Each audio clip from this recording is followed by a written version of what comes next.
Good evening, everyone, and Happy New Year. Feliz Año Nuevo. The formal meeting of the Richmond City Council will now come to order. Mr. Clerk, if you would please make the necessary announcements regarding Spanish interpretation services for tonight's meeting. Spanish interpretation is available in the council chamber. Please see a representative at the rear of the room to receive the appropriate equipment. Spanish interpretation is also available through Microsoft Teams for virtual attendees in need of this service. La interpretación en español está disponible en la Cámara del Consejo. Por favor, acuda a un representante en la parte trasera de la Cámara para recibir el equipo adecuado. La interpretación virtual también está dada vía Teams para los asistentes que necesiten servicios.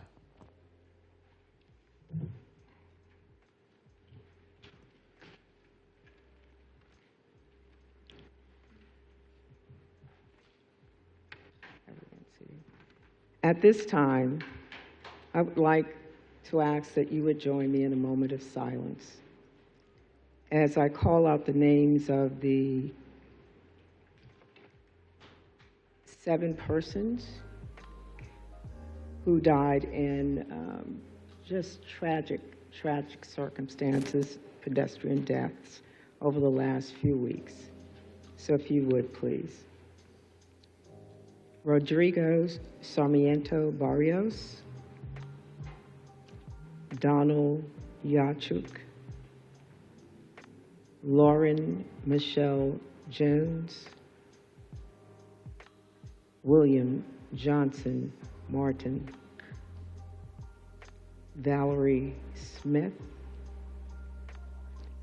Kristen Tolbert,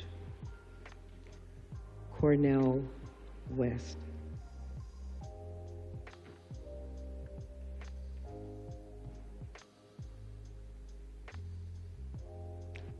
Thank you. At this time, the invocation will be offered by Reverend Michael Carlucci of Sacred Heart Catholic Church. And after the invocation, we will have the Pledge of Allegiance. Welcome, Reverend Carlucci. In the name of the Father, and of the Son, and of the Holy Spirit. Heavenly and omnipotent Father, we come to you this evening in humility, in gratitude, and in hope. In humility because we know that it is only by your love and mercy that we are present here at this very moment. In gratitude for all of your gifts, not only for the gift of this life, but for the gift of one another, mindful that each person has dignity and is made in your image. And in hope that as we labor here this evening, we may not lose sight of our true desire, which is to know you, Lord. And finally, we humbly ask you for your blessings and your favor. Grant your wisdom to all here present who will work for the benefit of all the citizens of the city of Richmond, Virginia, the city that we all cherish. We ask this through our Lord Jesus Christ, your Son, who lives and reigns with you in the Holy Spirit, God, forever and ever. Amen. Thank you. I pledge allegiance to the flag of the United States of America and to the republic for which it stands, one nation, under God, indivisible, with liberty and justice for all.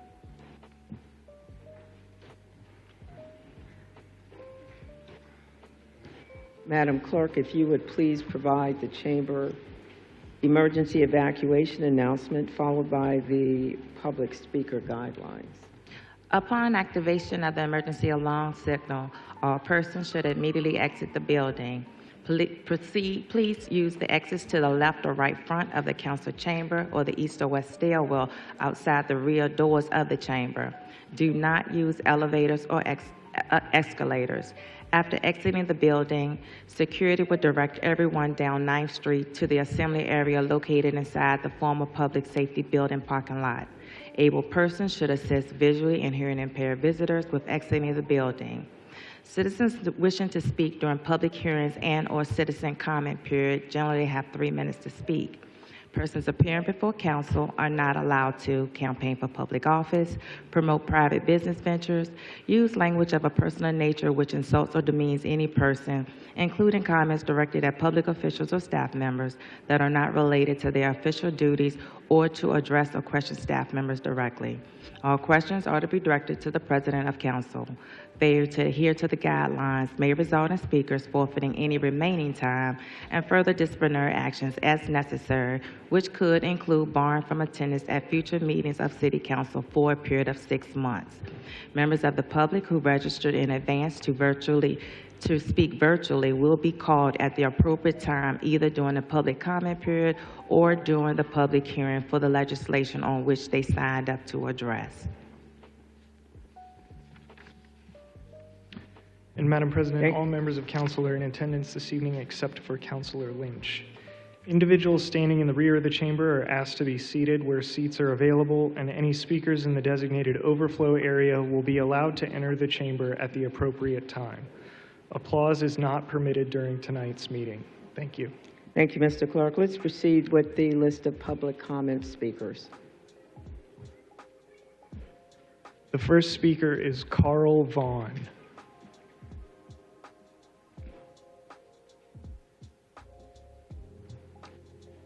Welcome, Mr. Vaughn. Good evening. Good evening, council members. My name is Dr. Carl Vaughn, founder of Jumpstart U2, a local nonprofit that has served our city since 2012. Tonight, I rise to speak about the future use of city-owned vacant properties, specifically the Norrell Annex at 201 West Graham Street. Richmond Public Schools has recently voted to dispose of this building through a quitclaim deed, transferring it to the city. The Norrell Annex has sat vacant since 2017, yet it remains a public asset with enormous potential. Richmond currently tracks 539 vacant buildings citywide, a number that council members have often cited as a pressing issue. These properties are not just blight, they are opportunities. Too often, surplus properties are sold to developers who promise affordable housing units that in practice remain out of reach for many residents that are in need. Richmond faces deeper challenges: housing instability, rising homelessness, gaps in workforce readiness, aging infrastructure, and inequities in education. These challenges cannot be solved by construction alone. They require principled stewardship and spaces that build capacity in citizens themselves. City-owned properties like the Norrell Annex can be repurposed into capacity building centers that prepare residents to acquire and maintain housing for themselves and their families. Such centers can provide transitional housing support, workforce development, life skills training, intergenerational programming, and civic engagement opportunities. By embedding education, empowerment, and community services into these spaces, Richmond can create pathways to genuine affordability where residents grow into stability rather than remain dependent on programs that don't address root causes. Repurposing vacant properties for citizen-centered services reduces city liability and maintenance costs while producing measurable outcomes in housing stability, workforce readiness, and community trust. It also signals that Richmond values people over profit. Developers can buy land, but they cannot buy trust. True affordability comes when residents are equipped with the skills, resources, and support to sustain housing long-term. You have 30 seconds. Properties like the Norrell Annex offer the city an opportunity to demonstrate principled leadership by turning dormant sites into living environments of resilience and equity. Councilpersons, you have often spoken of vacant properties as an important cog in Richmond's future. Tonight, I respectfully ask that you consider policies and partnerships that prioritize community-centered stewardship over transaction development. Thank you for your time and your commitment. Thank you, Mr. Vaughn. Thank you. The next speaker is Thomas Courtney. Welcome, Mr. Courtney. Thank you. Good evening, members of council. My name is Thomas Courtney. I'm a resident of the 1st District on Floyd Avenue and the registered agent of Floyd Grove Shepherd LLC. I am here representing property owners adjacent to the VMFA Grove Avenue Art Storage Facility. We are providing a factual public process update and requesting administrative clarity in the public interest. In October of 2022, the zoning administrator stated, "The use of a lot for the museum on an independent lot from the museum and owned by the foundation is not permitted as a principal use. If it is the Commonwealth, it's okay. It cannot be an accessory use on a separate lot, let alone across the street." The applicant then sought a city attorney opinion, but no written opinion has ever been produced. In April of 2023, the Virginia Department of General Services advised the VMFA that an environmental impact report would be required if the facility were leased to or controlled by the Commonwealth. In January of 2025, prior to a BZA hearing, that same department confirmed that no such lease had been finalized.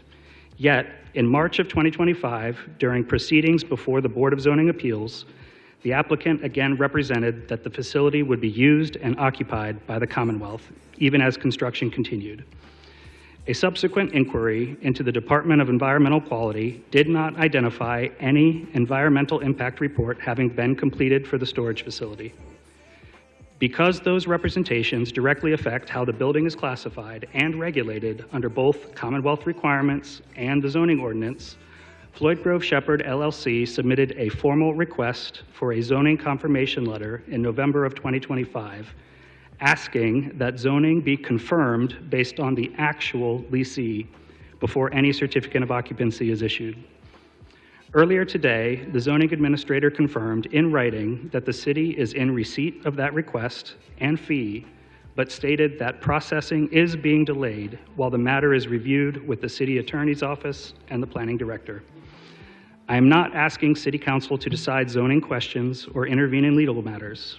I am asking that when the city accepts a zoning request and a fee, the public is entitled to a timely written administrative determination You have based 30 on seconds. verified facts and the city's own published procedures. Thank you for your time and your continued attention to transparency and consistency in the city's development process. Thank you, Mr. Courtney. The next speaker is Tylene Crumpler.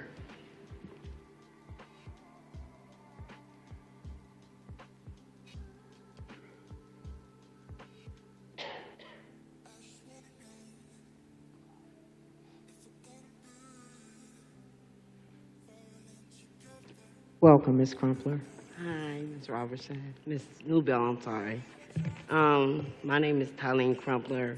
I'm a CPRS with the McShin Foundation. Also, I'm the community outreach coordinator that goes out into the Richmond community with substance use is the highest. And I'm here because, first, I would like to appreciate the help that we had in the past. And I'm here because I do understand you guys are thinking about cutting the funds for that, and we're cutting the funds for that. A lot of people, it's going to be, there's going to be a lot of people, as far as that need help with substance use, okay? It says, over the past year, the McShin Foundation, a nonprofit 501c3 substance use disorder recovery resource organization in Lakeside, served 131 individuals experiencing a substance use disorder and a housing crisis in the city of Richmond. 6 of those individuals were mothers and with dependent children who came to live in our Destiny House, a mothers and children's recovery house in Lakeside. Over 72% of these 131 individuals seeking treatment for their substance use disorder remain in our housing for over 45 days. That's 131 individuals who found McShin and then began the process of refinding themselves through hard work and determination. And this does not include the other 200 individuals from the greater Richmond area. McShin exists to help individuals in crisis and McShane requires the City of Richmond's ongoing financial support to keep these programs in continuous operation. Please consider the scope of the impact that we are having within the City of Richmond. In the past 12 months, we have the following impact on the City of Richmond. 94 were unhoused through intake at 72%, 131 individuals.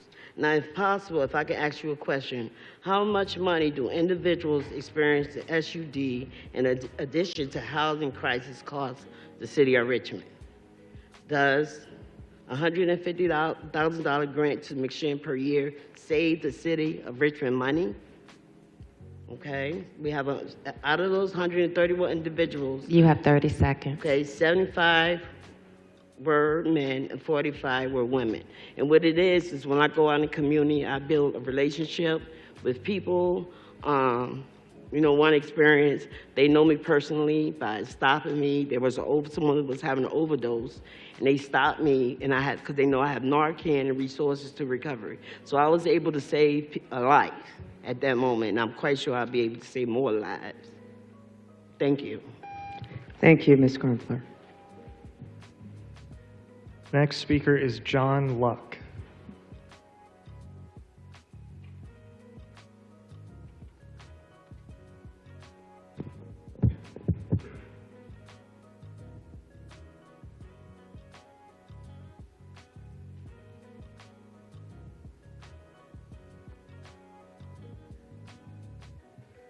Welcome, Mr. Luck. Thank you. Hello, my name is John Luck. I'm a part of the McShane Foundation. Certainly, if we didn't have these funds, I wouldn't be standing here today. I'm one of those people they were speaking about. I was actually homeless last April, but clearly I'm here now, and if it wasn't for McShane, I wouldn't have no direction in my life. They gave me hope, and I feel like I'm a productive citizen and well on my way, but please keep these fundings going. Thank you. Thank you.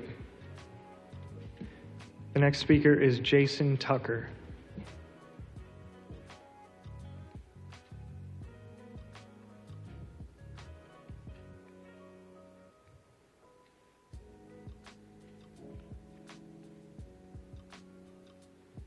Welcome, Mr. Tucker. Thank you. Good evening. Good evening to Richmond City Council. I want to thank you for letting me come in today and speak. Over 2 years ago, a little over 2 years ago, I wouldn't be alive. I wouldn't be around. If it wasn't for the financial contributions that you personally give, as far as the financial stability to McShane to help people like myself living in crisis, facing homelessness, drug addiction, you name it, I wouldn't be here today. I'm a full-time staff member at McShane. I work on the reentry team with the judicial team for people that are incarcerated. I personally have seen what this place does. Our entire existence is to help people that are living wrong. It's a lot more than drugs and alcohol. It's a new way of thinking. You know, I had to learn to make my bed in the morning. I had to learn how to just be a productive person in society, and this place has helped put me together. And I know that there's some issues with the funding, but I'm asking for increased funding. It's an urgency. We've been around 21 years. The accountability's there. You name it. All the I's are dotted, T's are crossed, and we need help from the city. However we have to do it, however we have to get together. If I have to come down personally and talk to you guys, I'd love to. But we are a team there, and anybody struggling with addiction has a place to go. I've tried a lot of places, you know, a lot of places in my life to try to get right. And this is the first place I've seen like a full service addiction place where it's how to live different again. And I want to thank you for the contribution, but we urgently need to keep the relationship going with the city, and if we could get more funds and put it to use, because we do turn away people. A lot of times we don't have the funding available, and if the funding's not there, we can't help people like myself. Thank you. Thank you, Mr. Tucker. The next speaker is Rhonda Sneed.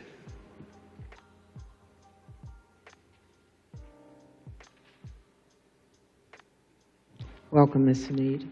Good evening, Councilman. I'm Rhonda Sneed with Blessing Warriors. A little short. I'm here because the city of Richmond is currently trying to charge us $1,800 for access to the very records that determine who is allowed into the shelter when it's cold or hot. Those records include city council resolutions, shelter policies, temperature thresholds, overflow shelter rules, and contracts with the Salvation Army and Caritas. These are not optional documents. They are the laws and policies that govern survival during the wintertime. And under Virginia law, they are supposed to be public. Instead, the city has placed a paywall between the public and the truth of how the cold weather shelter is being operated. That means community organizations, advocates, and even people experiencing homelessness cannot see the rules that control whether they live or die on cold nights. What makes this especially alarming is that the overflow shelter has been eliminated, yet there has been no transparent public explanation or council vote that we can access without paying thousands of dollars. If the city cannot locate its own shelter laws, contracts, and policies without charging almost $1,800, there is either a failure of record keeping or a deliberate barrier to accountability. Either way, it violates the spirit and letter of Virginia's Freedom of Information Act, which Mayor Vula just said there would be more transparency. I am asking City Council to do 3 things. First, order the immediate public release of the current inclement weather shelter resolution, all amendments, the operational policy, and all shelter contracts. Second, direct the staff to stop using the Freedom of Information Act fees to block access to public safety and shelter policies. And third, investigate how and when the overflow shelter was eliminated without transparent public approval. And we're constantly being told there is no overflow shelter, just a surge shelter. However, in the ordinance 2025-163, it refers to the overflow shelter. So is there an overflow shelter or a surge shelter? And does anybody know how many people actually froze to death in Richmond thus far? Because there have been some. Also, in the same breath, I must acknowledge Amy Popovich. She has been very helpful and the only one who does immediately contact us when we have a question. But everybody else, they won't even answer our calls. Thank you very much. Thank you, Ms. Sneed. The next speaker is Aurora Britt.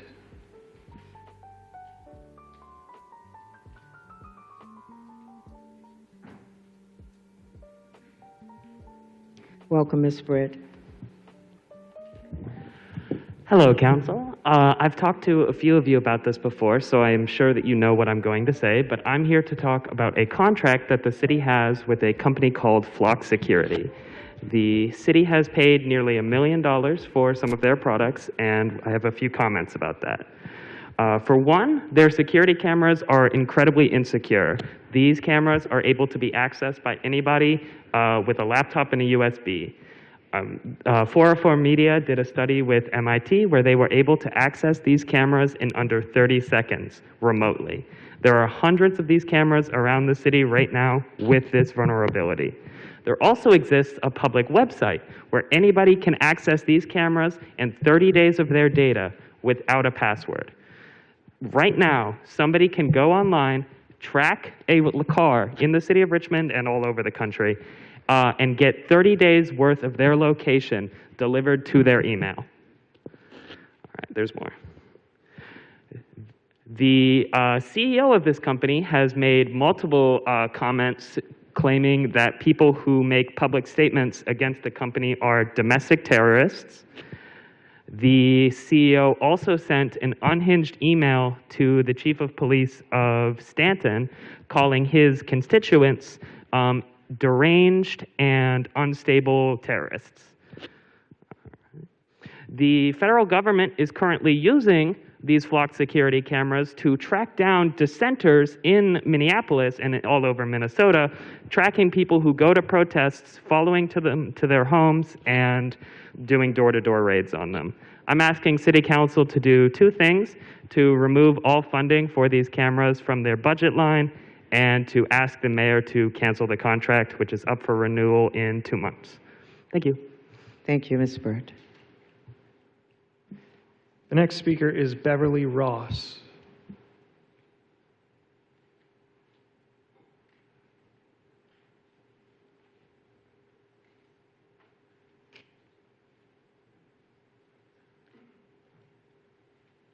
Welcome, Ms. Ross. Thank you. Good evening. My name is Beverly Ross. I am a member of Sacred Heart Catholic Church and also co-chair of RISK, Affordable and Healthy Home Steering Committee.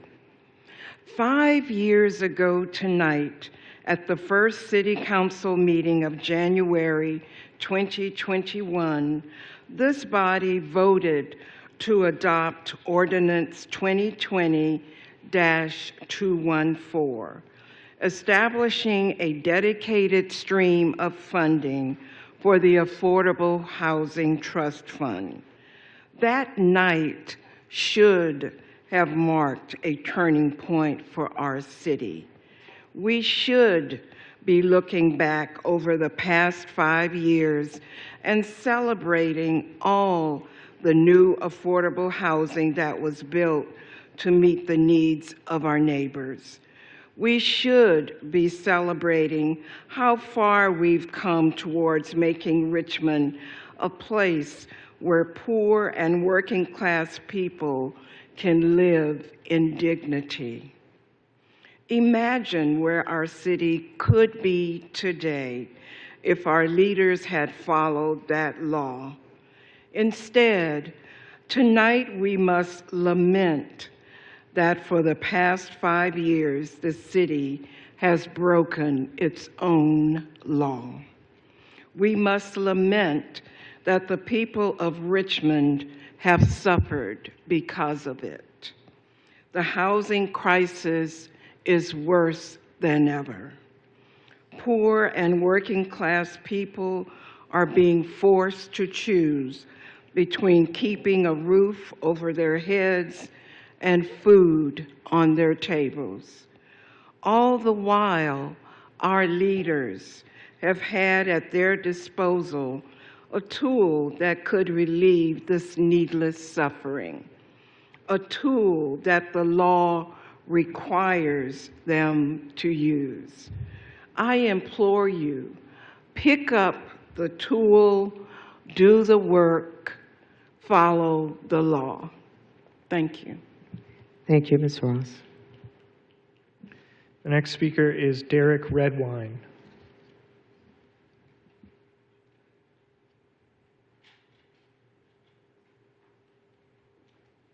Welcome, Mr. Redwine. Thank you. Council members, my name is Derek Starr Redwine. I'm a pastor at First Presbyterian Church, Richmond, a resident of the 4th District here in town and co-president of RISK. I'm here to speak to the issue of affordable housing.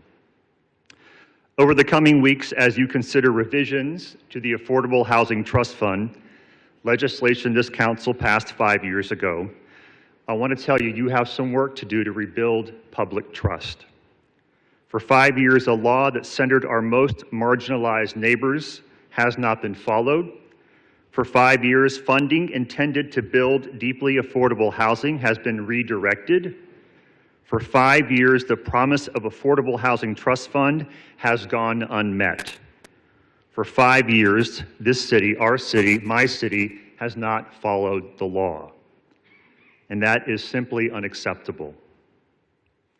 As you consider revisions to the Affordable Housing Trust Fund and legislation related to it, I urge you to keep someone at the center of your deliberations. Home health aides, childcare workers, restaurant workers, housekeepers, grocery store clerks, medical assistants, teacher aides, and early childhood educators. People who cannot afford to live in this city. These are essential workers who serve our families, care for our children, stock our shelves, and support our schools. Our city simply does not work without them.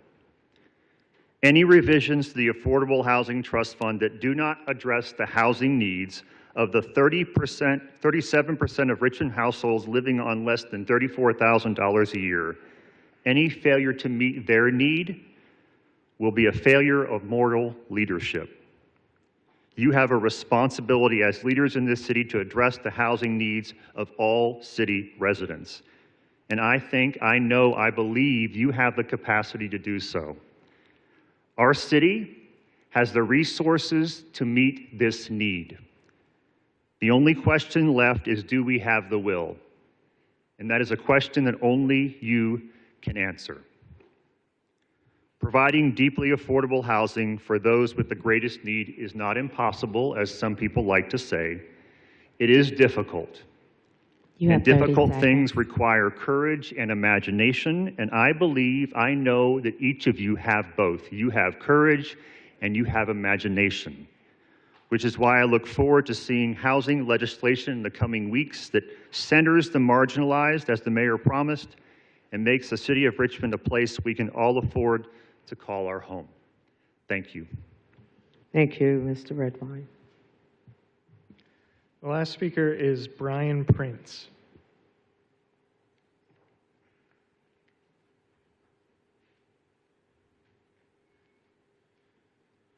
Welcome, Mr. Prince. Good evening, esteemed members of the council. I have a detailed handout for each of you, if it pleases the president or the clerk.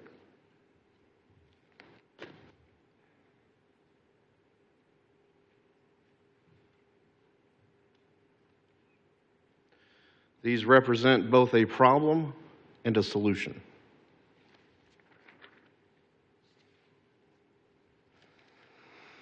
My name is Brian Prince. I'm the founder of Corruption Free RVA, a 501c3 that has served the citizens since 2005. I'm also a member of the 7th District. Tonight, I'm not here to argue politics. I'm here to explain how Richmond paid hundreds of thousands of dollars for a government report that was wrong, and why residents are now being asked to pay even more to defend it. In 2024, the city commissioned an Inspector General report related to the Office of Elections. That report cost taxpayers approximately $600,000. Before it was finalized, multiple employees, including myself, submitted documented evidence contradicting several of its claims. City Council did not respond. The Electoral Board tasked with oversight did not respond. Every formal records request seeking that evidence was denied or suppressed by the Inspector General's office. Shortly after providing that documented counter evidence, both myself and another employee were terminated under the explanation that our services were no longer required. In the months that followed, both positions were recreated and filled. Throughout 2025, I published documented analyses identifying factual contradictions, procedural failures, and the absence of any correction mechanism. In November of 2025, City Council was formally notified that absent action, a writ of mandamus would be filed to correct the public record. There was silence, so the suit was filed. The city's response was not correction, it was a demurrer, asserting that Inspector General records should not be subject to meaningful review at all. To date, the Richmond taxpayers have already paid approximately that $600,000 for this report. Based on public legal expenditures and the city's current litigation posture, continued defense is projected to cost upwards of $1 million or more. All at the same time that residents are being asked to absorb increased costs. At this point, continued silence is not cost neutral, it's a fiscal decision. And I pray that you guys do the right thing. Thank you, Mr. Prince. Madam President, that concludes the list of public comment period speakers for this evening. Thank you, Mr. Clerk. Let's proceed with the review of amendments to tonight's agenda. Madam President, the amendments to tonight's agenda are as follows. Item 1, ordinance 2025-150, is to be amended later this evening and then continue to the Monday, January 26th council meeting. Item 2, ordinance 2025-258, will be continued to the Monday, February 9th council meeting. Item 3, ordinance 2025-259, will be continued to the Monday, February 9th council meeting. Item 11, ordinance 2025-270, will also be continued to the Monday, February 9th council meeting. Item 17, ordinance 2025-276, will be continued to the Monday, February 23rd council meeting. Item 19, Resolution 2025-R043, is to be amended later this evening and then considered. And lastly, item 21, ordinance 2025-231, will be continued to the Monday, February 23rd council meeting. Madam President, those are all the amendments to tonight's agenda. Thank you, Madam Clerk. Do we have any further discussions or amendments to the agenda?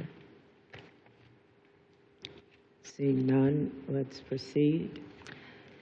I will need a motion to amend the agenda as read. Councilor Applebach. Ms. Jordan, Vice President Jordan, did you make that motion? Yes, so moved. Mr. Breton, will you second that motion? Second. Council is now voting on the agenda amendments as presented.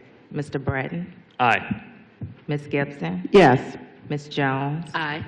Ms. Robertson? Aye. Ms. Trammell? Aye. Ms. Abelbacher? Aye. Vice President Jordan? And President Newbill? Aye. The amended agenda is before you, and the consent agenda consists of the following items.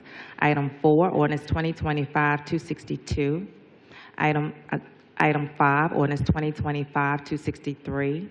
Item 6, ordinance 2025-264. Item 7, ordinance 2025-265.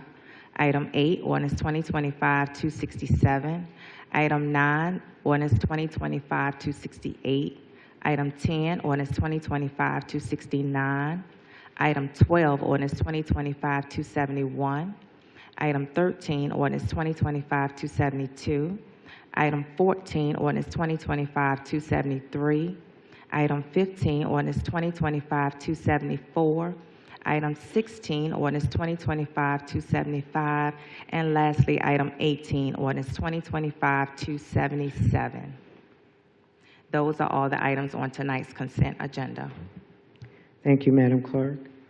Are there persons present in the audience desirous of speaking in opposition to any of the items on the consent agenda? If you would now stand and come forward.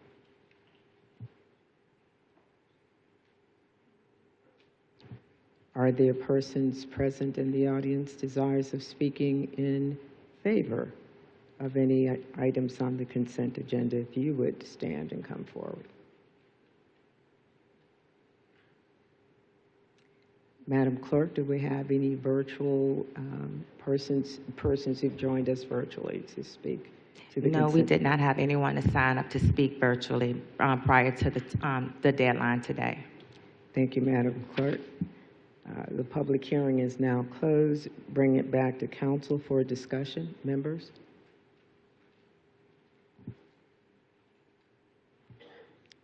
Seeing none, Madam Clerk, if you would call the question. Council is now voting on the consent agenda as presented. Mr. Breton? Aye. Ms. Gibson? Yes. Ms. Jones? Aye. Ms. Robertson? Aye. Ms. Trammell? Aye. Ms. Abelbacher? Aye. Vice President Jordan? Aye. And President Newbill? Aye. Those papers have been adopted. Thank you, Madam Clerk. Let's proceed to the regular agenda items for this evening. The first regular agenda item this evening is item 20, ordinance 2025-215, to authorize a special use of the property known as 1705 Commonwealth Avenue for the purpose of a space for outdoor events upon certain terms and conditions. That paper is before council. Thank you, Mr. Clerk. Would the patron and/or their designee like to make any comment? Mr. Bonk, welcome. Good evening, Kevin J. Vonk, Director of Planning and Development Review. What you have before you is a special use permit request for a property at 1705 Commonwealth Avenue. That property is zoned TOD 1, and the applicant is looking to do outdoor entertainment events, and so thus it's not prohibited, or it is prohibited by the zoning ordinance, and so they need a special use in order to do outdoor entertainment events at that property. We have been working with the applicant on conditions to condition what those events would be, including stipulations for the number of events in a calendar year, the number of events per month, the maximum number of occupants at those events, the times of operation, and restrictions on amplified music. We've been working for quite some time. Staff did recommend approval of this special use permit with those conditions. And I would say this differs from the ordinance that was actually introduced. So if council were to vote to approve this ordinance, I would recommend holding it so that an amendment could be drafted and introduced. However, the Planning Commission recommended denial of this special use permit, and that is why it's before you on the regular agenda this evening. Thank you, Mr. Dock. You will remain with us just in case there are questions when we bring it back to council, correct? Yes. Thank you.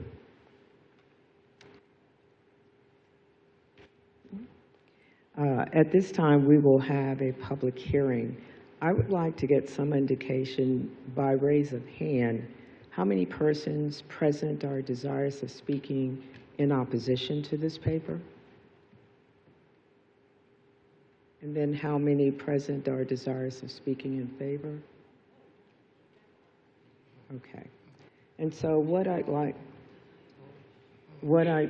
am asking council members to accommodate all who are here to speak, that each person would be allowed 2 minutes, both sides, to speak. So with that, I would ask that we would first have those who are desirous of speaking in opposition to the paper, if you would line up and come forward.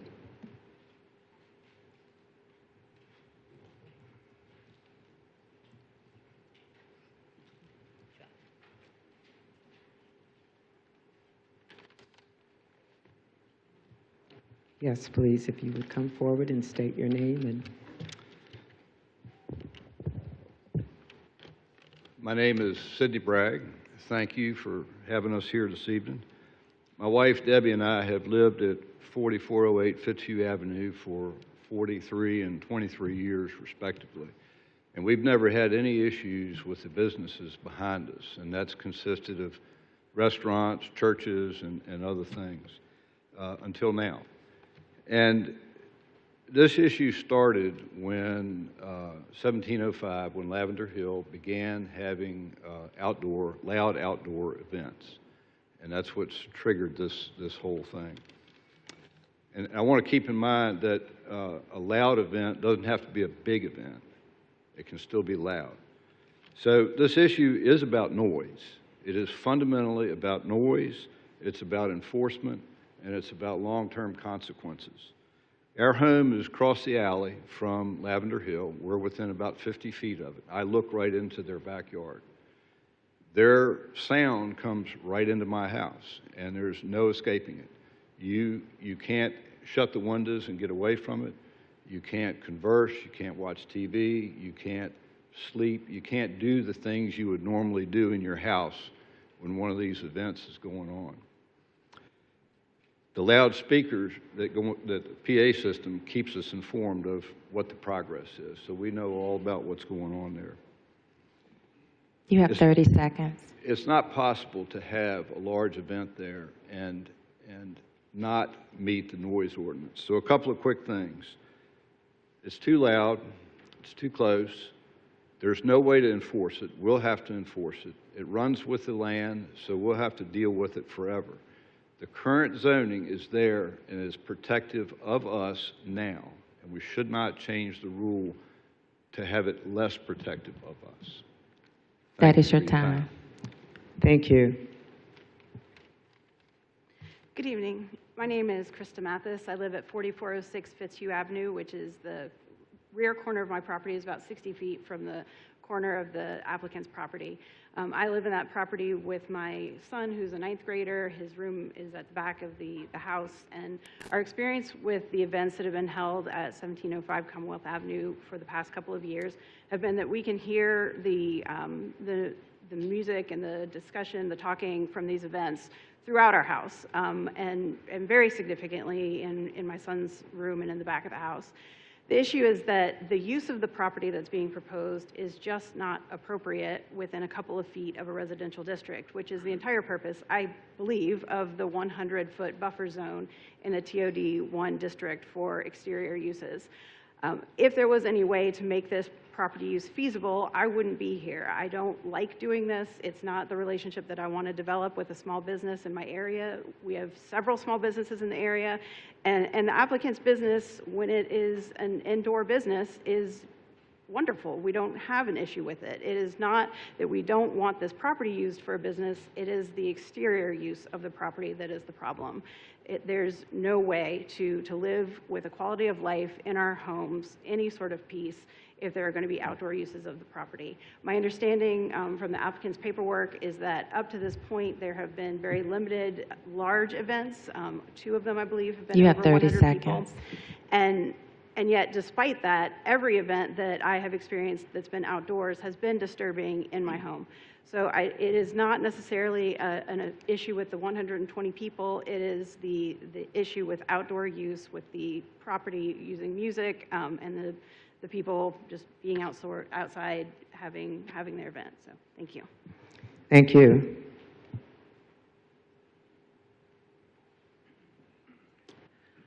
Hi, I'm Albert Higgins. I live at 4404 Fitzhugh, which is one of the properties across the alley from the request here at hand. The applicant has requested outdoor events, including a number of people currently drafted in as 120, and with amplified music, including a small sound bar, as well as up to an 800-watt speaker. I would like to talk to the technicalities of that as it relates to other city ordinances. There is a noise ordinance in the city where the limitation is at the 65 decibel level. In this room, we reached over 65 decibels as we all stood and said the Pledge of Allegiance. It's a fairly low bar, but that level consistently over time can be very disturbing.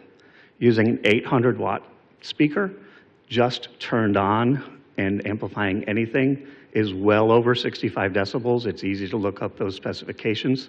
Those speakers are sold because of the number of decibels they can produce. Approving this ordinance as it states would allow a violation of the noise ordinance simply by having the number of people that it says talking quietly amongst each other in the backyard. That noise cannot be abated by distance in the level that we're talking about so that the neighborhood would endure You have 30 seconds. this type of violation. We definitely agree with the Planning Commission and recommend that this SUP be denied. Thank you. Good evening, everyone. My name is Josh Lahuri. My wife, Dawn, and I live at 4410 Fitzhugh Avenue, which is directly across the alley from Lavender Hill. It's within 100 feet of the business. If you stand in our kitchen or upstairs bathroom, you can look right out into the backyard of Lavender Hill. As a previous small business owner, I support small businesses. However, the owner of Lavender Hill purchased this space knowing that it was not zoned for the type of outdoor events she wanted to have. During the Planning Commission meeting last week, the business owner admitted that she held loud outdoor events knowing that they violated the zoning. She also admitted that despite receiving a notice in 2024 that she was in violation, she continued to hold other outdoor events after receiving that notice. I firmly believe that the only reason the very large events stopped in 2024 was because the neighbors complained about the noise. If it weren't for that, they would still be happening today. In the spring of 2024, my wife and I had the windows of our house open, enjoying the afternoon, when music started playing from the backyard of the business. This music was so loud that one of the pictures in our kitchen was vibrating on our wall. Even when we closed all of our windows, we could still hear the music playing, and it went on for hours. Another similar event occurred later that spring. At no time before, during, or following these events did the owner of the space ever come to us and warn us about the event or apologize for the noise. In fact, the owner never even reached out to us in any capacity until a few months ago when the neighborhood came together to oppose this SUP. As a homeowner in the city of Richmond, my wife and I have the right to a peaceful existence in our home. You have 30 seconds. And I would like all of you to imagine what it would be like to sit in your home and try to read or watch TV or relax with 120 people in your backyard and all of that noise. The current zoning on the Lavender Hill property is appropriate as it protects the neighborhood, and my wife and I strongly urge that the City Council deny this SUP to keep protecting our neighborhood. Thank you. Thank you. Good evening. My name is Ryan Oliver. My wife Nancy and I live at 4402 Fitzhugh Avenue, adjacent to the Lavender Hill property. I want to clearly reiterate why this SUP does not meet the standards required for approval under the city code. The proposed use would create ongoing disruption, including noise, congestion, parking overflow, and safety issues in a residential neighborhood.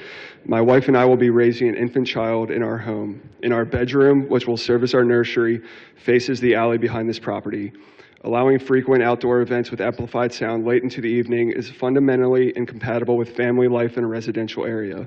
This isn't speculation, as these impacts have already occurred in the past with unpermitted events. Second, enforcement is not realistic. Sound limits exist on paper, but in practice, enforcement is reactive and inconsistent. Once the noise starts, the harm has already occurred. The burden falls entirely on the residents to call police, document violations, and escalate complaints. It will effectively make neighbors the enforcement mechanism, which is neither fair nor workable. Our council member, Andrew Breton, addressed this exact issue in his statement, stating, "I do not believe the 65 decibel noise ordinance is adequate protection for abutting neighbors. Enforcement of the noise ordinance through decibel monitoring is resource intensive, requiring specialized equipment and the police department involvement. Lastly, it's critical to remember that a special use permit runs with the land and not the owner. You have 30 seconds. For these reasons, this SUP is without precedent and fails to adequately safeguard the health, safety, and welfare of the surrounding residents as required by city code. I respectfully ask you to respect and reflect in your vote the words of my council member, Andrew Breton, the Planning Commission that heard us voice our concerns last week and came to the decision to oppose this item, and the neighbors ourselves that live, work, and pay our taxes and wish to continue living with the basic assurances that our city's zoning policies. That is your time. Thank you. Thank you. Hello, my name is Victoria Young, and I'm a resident of the 4400 block of Fitzhugh Avenue. I respectfully oppose Lavender Hill's special use permit that would allow large outdoor events. This is a residential neighborhood with many families and young children, including my own. My husband Adam and I have a 4-year-old and are expecting a second baby in a few weeks. Large outdoor events bring excessive noise, increased traffic, and parking challenges that negatively affect our quality of life and, more importantly, our children's safety. Furthermore, an SUP of this kind lacks enforceability. Our 4-year-old experienced significant sleep disruptions from excessive noise when Lavender Hill hosted unpermitted events in the past, and we live at the other end of the block. If this special use permit were to move forward, this would cause significant sleep issues for our children, potentially several times a week. This would not just affect nighttime sleep, but also naps, as events are permitted from 9 a.m. to 10 p.m. On a fundamental level, residents of our neighborhood are entitled to the quiet residential streets protected by the City Council's current zoning regulations. We live in the city and we expect noise associated with city living. However, the large events that Lavender Hill has previously hosted outdoors, again in violation of current existing restrictions, have gone well beyond normal city noise. Finally, increased traffic and parking on streets not designated for event use. You have 30 seconds. Creates real safety concerns for children who walk, bike, and play in the area. These large outdoor events will inevitably generate a significant number of vehicles, rideshare drop-offs, and vendor traffic in alleys, as neighbors have already experienced. This reduces visibility at intersections, increases congestion, and causes distracted driving as drivers search for parking, resulting in unsafe conditions. The TOD1 zoning regulations are clear. It prohibits outdoor recreation within 100 feet of homes. We ask that you oppose this. Thank you. Thank you. Good evening. My name is Adam Young. I live at 4403 Fitzhugh Avenue along with my wife and 4-year-old son. As she just noted, we are expecting our second child in early February.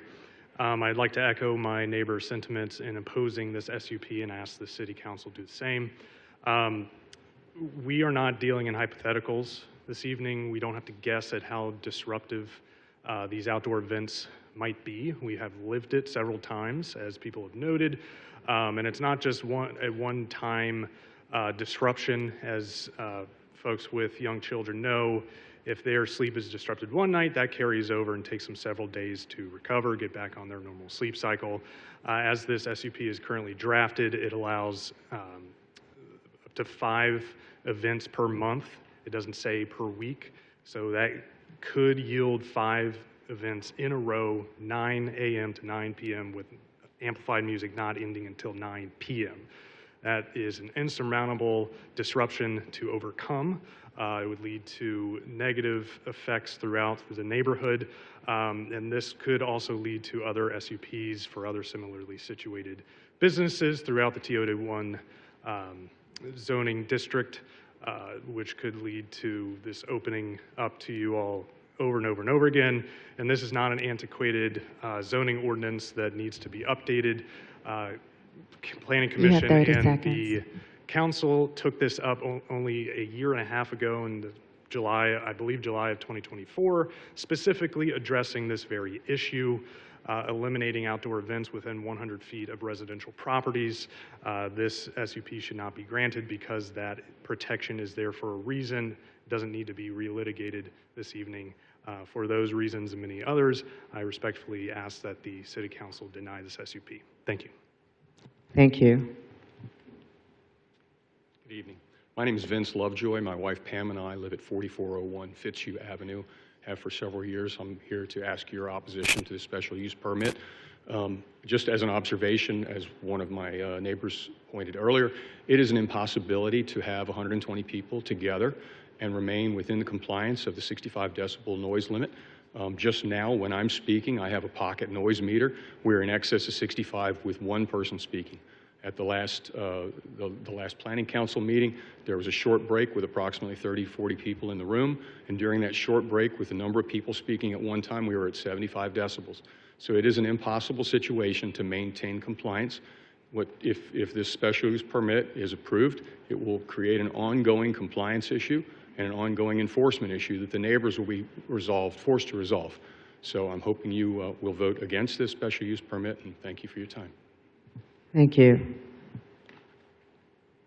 My name is Brooke Whedon. I live at 4507 Fitzhugh with my husband and young 2-year-old son. My family bought this home in the neighborhood 4 years ago because we liked the quiet, family-friendly neighborhood. As Nadia advertises on her website, we strongly oppose this SUP, which seeks to profit one person who does not live in the neighborhood and was aware of his existing zoning when she purchased the property, at the expense of the quiet residential character of the neighborhood and the many affected families. The existing noise ordinance of 65 decibels is designed to protect neighbors. The permitted decibel level allows for normal conversation among small groups. A simple Google search tells you that a group of 120 people without music is generally about 85 decibels, and you add in amplified music and it can easily reach and exceed 110 decibels. And as you've heard from other neighbors who've experienced these past unpermitted events, the level of noise literally shakes pictures on walls in neighboring homes. This is entirely inappropriate for a backyard in a residential neighborhood with other homes just feet away. Any claim that the noise ordinance could be satisfied is not credible, and neighbors would bear the burden of repeatedly reporting noise violations to the city and generally be without recourse if the SUP passes. As council members are aware, SUPs travel with the property. Whatever Nadia today claims her intentions are, those intentions are not reflected in the ordinance that will govern the property regardless of the owner and are not relevant to consideration of the SUP as written. Even so, Nadia's claims that she seeks limited flexibility with the SUP is flatly contradicted by her request for weekly events of 120 people with amplified music. If she only sought a more limited flexibility, she could have made a more limited ask. Thank you. Thank you. Hello, I'm Catherine Weekly. I am a resident of Sowers Garden at 4412 Fitzhugh Avenue. I'm a pharmacist, and I'm also a nursing school instructor where I teach pathopharmacology, where I explain the cellular mechanisms behind disease states. With this knowledge, I have served as an expert medical witness in a large civil hearing loss case. And I have to inform you that the scientific literature supports that the sound levels that are proposed in this special use permit will cause chronic, prolonged exposure above the levels that City Council agreed were safe and that could be detrimental to the surrounding properties and residents. This will be irreversible damage. In addition, reversing the decision that was made by your appointed City Planning Commission will further erode trust in their ability to make future zoning decisions. So I ask that you deny the special use permit. The commission found that city staff did not do their due diligence before approving the special use permit. So again, I ask you, please deny the special use permit. Thank you. Thank you. Hi. Sorry. My name's Erin McClure. I live on the 4400 block of Augusta Avenue. I have 4 kids. We bought a house there 10 years ago. My kids are 14, 12, 9, and 9. They have learned to ride their bikes, learned to skateboard, learned to play basketball, draw with sidewalk chalk, walk back and forth to their friends' houses up at Fitzhugh in Westmoreland and Fitzhugh in Commonwealth. They walk by Lavender Hill on a regular basis, multiple times a week. And this is a safety and congestion issue. That's what my biggest concern is. I know that there have been a lot of notes about noise. My neighbors complained about the noise since the first event that Nadia held in May of 2022. There have been complaints about their pictures vibrating on the walls. Well, I don't have that. I have a very real, big safety concern and problem given the increased amount of traffic that would happen inevitably with 120 to 150 people up to 52 times a week. And regardless of what Nadia says about what her intent is and what her hope is and what her desire is, what we as property owners are dealt with is this property that is going to have this SUP attached to it inevitably. For the indefinite future, and that's kind of what we're stuck with. And so we have to think about it in that case. So if we had that 150 people 52 times a week or 52 times a year, that would be unsafe, and that would be You have 30 impossible seconds. for us to enjoy the neighborhood appropriately. I don't think that there's any question that it would be detrimental to the safety and general welfare of the community, given the increased traffic and the increased congestion that it would cause, and it would be very detrimental to the community. Thank you. Thank you. Hello, Nicholas Fab. I'm 4500 Fitzhugh Avenue, so directly across from Lavender Hill, and within that 100-foot space the current zoning is designed to protect.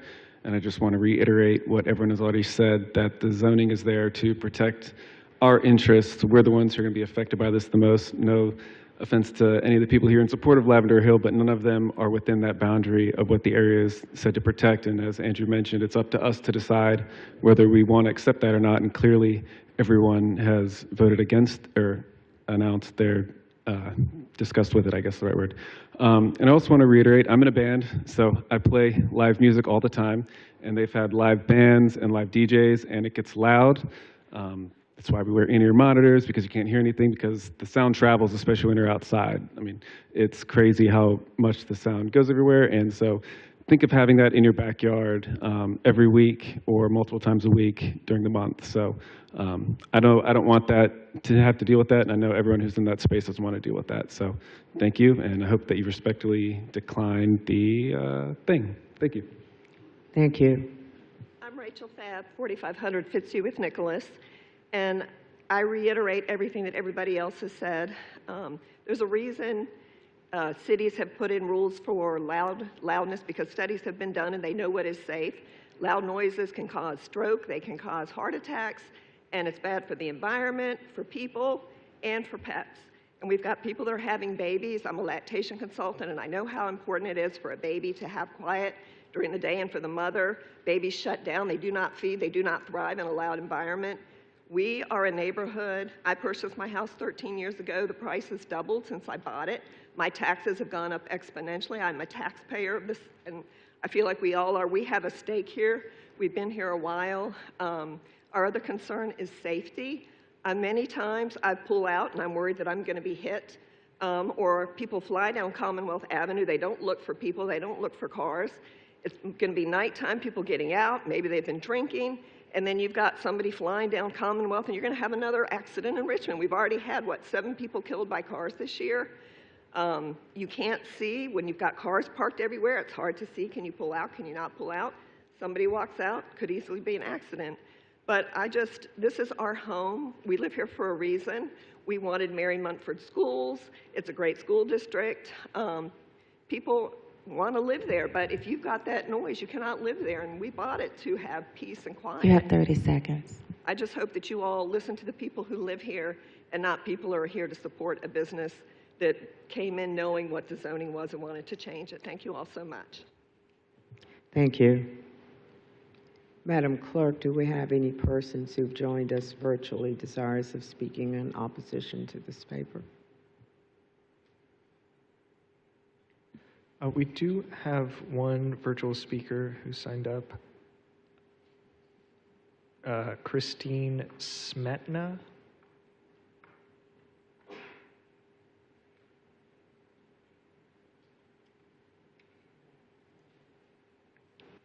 Ms. Smetna, you are now unmute your device and you can make your comment at this time.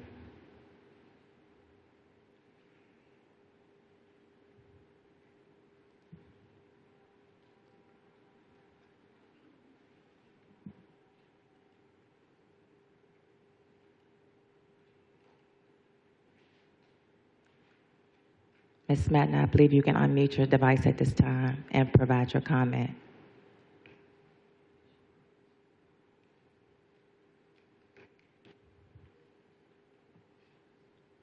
You can go ahead.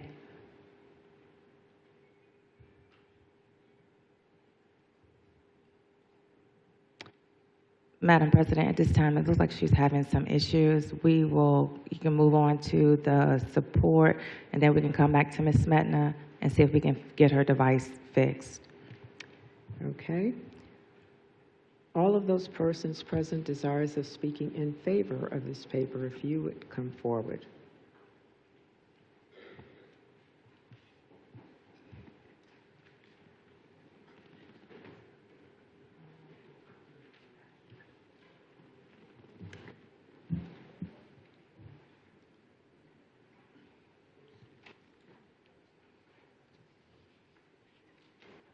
A point of clarity as the applicant, may I have 3 minutes? At this point, all persons who are speaking in favor will be given 2 minutes. I'm sorry. Okay. Thank you.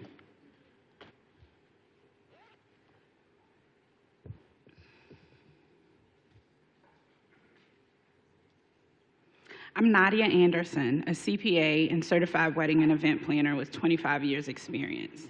I purchased a property directly across the street from an existing assembly hall that has been zoned for commercial use for over 40 years. I'm the first Black-owned business at this location and the only Black-owned business in the city of Richmond with dedicated green space. Prior to purchase, former Councilman Addison confirmed that my proposed use aligned with zoning. Then the zoning changed. Under TOD1, recreation, entertainment, and food service uses within 100 feet of residential zoning must be fully enclosed. Entertainment is not defined. I do not operate a nightclub, outdoor amphitheater, restaurant, or music venue, despite how my use has been characterized. I operate an office and event space that occasionally gathers guests outside and occasionally uses amplified music. I am fully willing to comply with all limits on hours, capacity, and noise. I delivered delivered 150 brochures, invited neighbors to an open house, hosted the Civic Association holiday party, and attended 2 block parties in an effort to meet residents. The neighbors across the alley did not attend. After one event with a live band, 2 neighbors raised concerns. They were invited inside and treated with respect. I eliminated live bands immediately and have not hosted one since. No police reports have been filed, and police have never visited the property. I emailed the first 21 neighbors who opposed the SUP. Only 1 responded. I asked Councilman Breton to convene a community meeting, proposed a neutral facilitator, a date and time that fit his schedule, and provided contact information for supporters and opponents. That meeting has not yet occurred. I have 32 letters of support from the Civic Association, 19 Sour Garden households, the Assembly Hall across the street, other community organizations and businesses. There is no consistent application of standard for outdoor events. Since purchasing the property, I've been surveilled and scrutinized in ways that feel targeted and persistent. I raised these concerns with Councilman Breton after the SUP was released and received no response. Tonight, 4 neighbors exaggerated their experiences and 9. Thank you.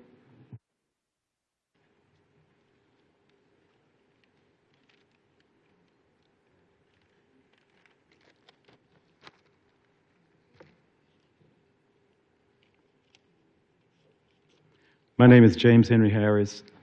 I am the pastor of Second Baptist Church in the near West End, where Nadia has grown up and been a part all of her life.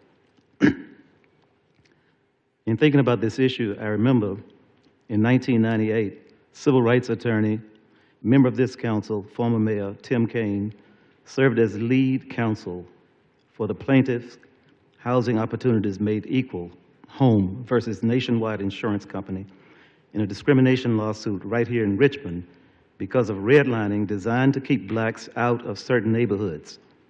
Mr. Kaine, now Senator Kaine, won that lawsuit for $100.5 million before it was appealed and settled. The spirit of the mindset that brought about the case still lives here in Richmond. The American racist writer William Faulkner is known for his idiom, "The past is not dead, it's not even past."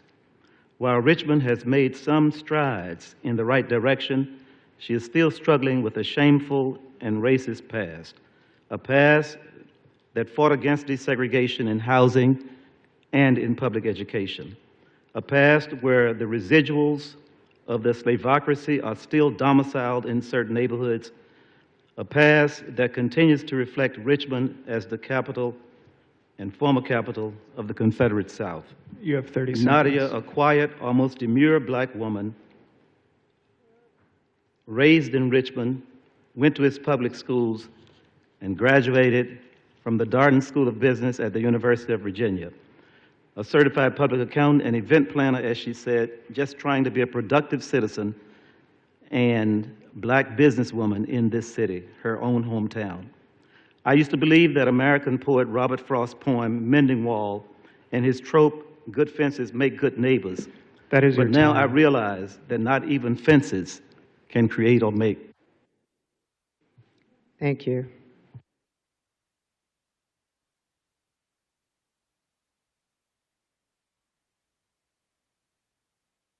Of Richmond for 24 years. I've been a neighbor of Nadia and her family for 20 years. In that time, I've grown to respect Nadia in her dealing with her family, her business, and her friends. She has a strong moral ethic and makes business decisions thoughtfully and respectful of others. I've been to Lavender Hill for lunch, and I found it a calm and serene environment, and I'm proud of what she has done with it. I would like to read a statement on behalf of a Lavender Hill neighbor who could not be here this evening. Her name is Jeannie Daly, and she lives at 4701 Fitzhugh Avenue. She says, I am writing in support of Lavender Hill's request for a special use permit. As someone who lives nearby, I've appreciated the addition of this low-impact, mixed-use space in our neighborhood. When Lavender Hill hosted the Creative Mornings holiday event, I walked down and found a low-key, friendly event with ample space and parking, and certainly not something I would call loud.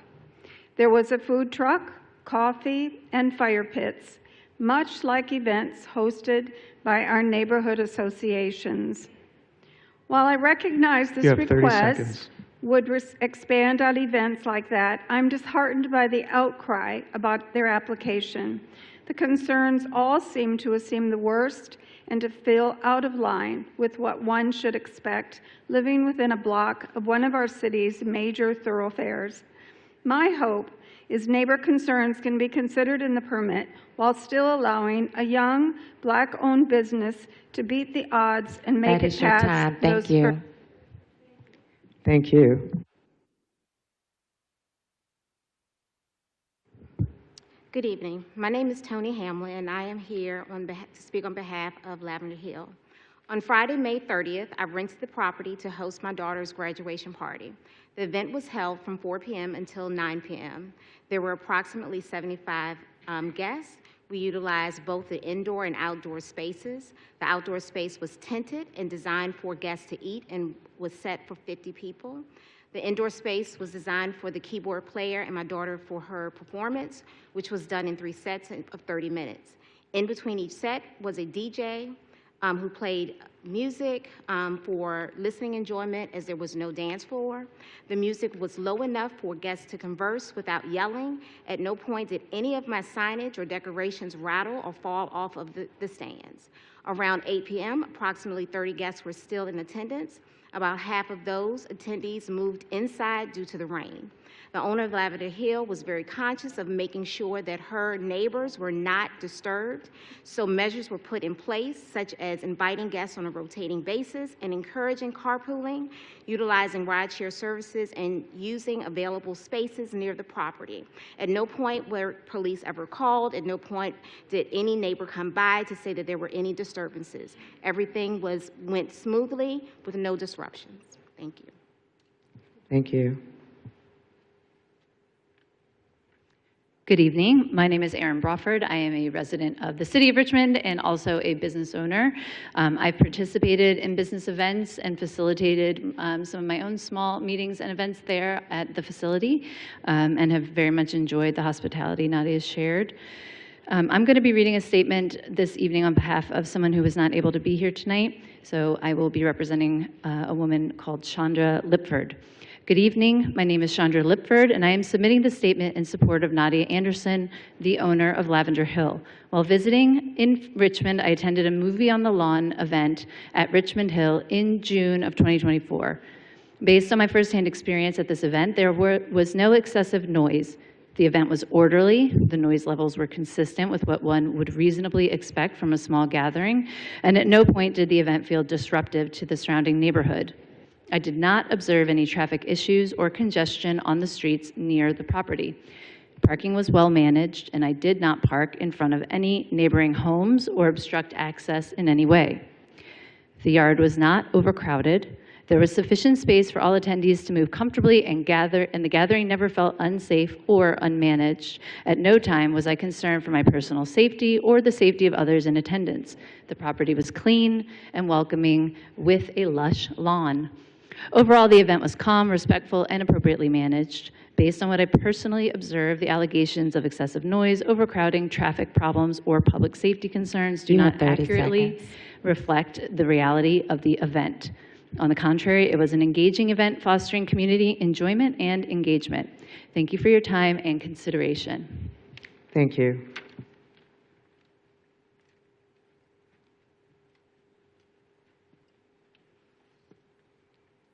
Good afternoon, council members and those who have assembled. I'm here to speak on behalf of Nadia Anderson with her impeccable reputation and the property at 1705 Commonwealth Avenue. I'm here to advise you that her property is protected by the grandfather clause. Yes, that's legal. It usually applies in Richmond when zoning changes. I would like for you to know that the grandfathering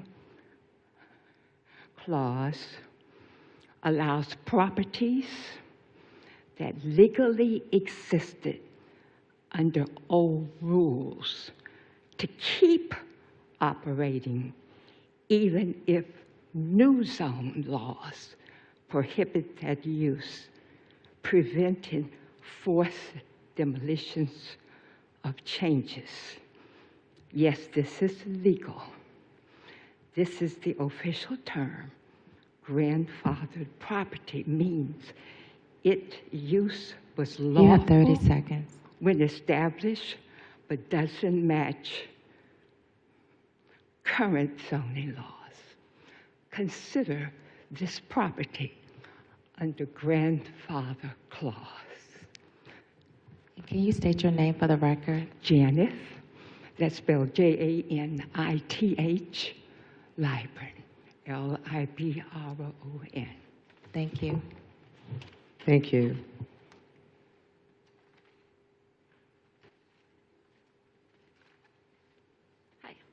My name is Laura McKnight, and I've lived in the 1st District for coming up on 15 years. I moved here from the South Side because growing up I felt disconnected from Richmond. I couldn't walk to restaurants, schools, playgrounds. And so I moved here to have those connections. So I can walk to the Greek Festival. It's just a couple of streets away. I can walk to restaurants, football games, to the Diamond if I really wanted to. The flip side of that is that there is foot traffic, there's car traffic, there's noise from these different things. I can hear the football games from 8 streets away. I can hear fireworks on Friday and Saturday night from the Diamond. This is all part of living the city. It's one of the reasons I do live in the city. I've known Nadia for almost 10 years. We met volunteering, and in that time, I've seen her passion for event planning and her thoughtfulness for the guest experience. She takes a curated approach to everything that she does. She likes cloth tablecloths, she likes to surprise and delight, she likes quality food, and she brings in air-conditioned bathrooms so her guests have a clean, pleasant experience. This is not someone hosting slapstick get-togethers or messy last-minute events. I've attended multiple gatherings at Lavender Hill. She provides her space for a volunteer group to gather to plan events. She's hosted intimate dinners, goal planning nights, movie nights.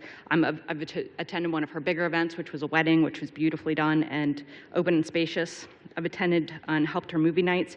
These are highly curated events with tickets sold in advance, with the cost of attendance setting expectations for an elevated guest experience. They're cloth tablecloths, drink tickets, sit-down seating, local caterers serving artisan sandwiches and desserts like bread pudding. Like, these are beautiful, beautiful events that she puts together. As I mentioned, I can hear the football games and the baseball games. You have 30 seconds. Thank you. And when you live that close to the city, especially when you live that close to Broad, where there is that many businesses, foot traffic, car traffic, the expectation is that there is going to be noise. It'd be unreasonable to expect complete silence. Nadia is a good, thoughtful person and business owner, and as someone who's trying to build community and connections, I've been really disappointed by the lack of support. That is your time. Thank you. Thank you. Thank you.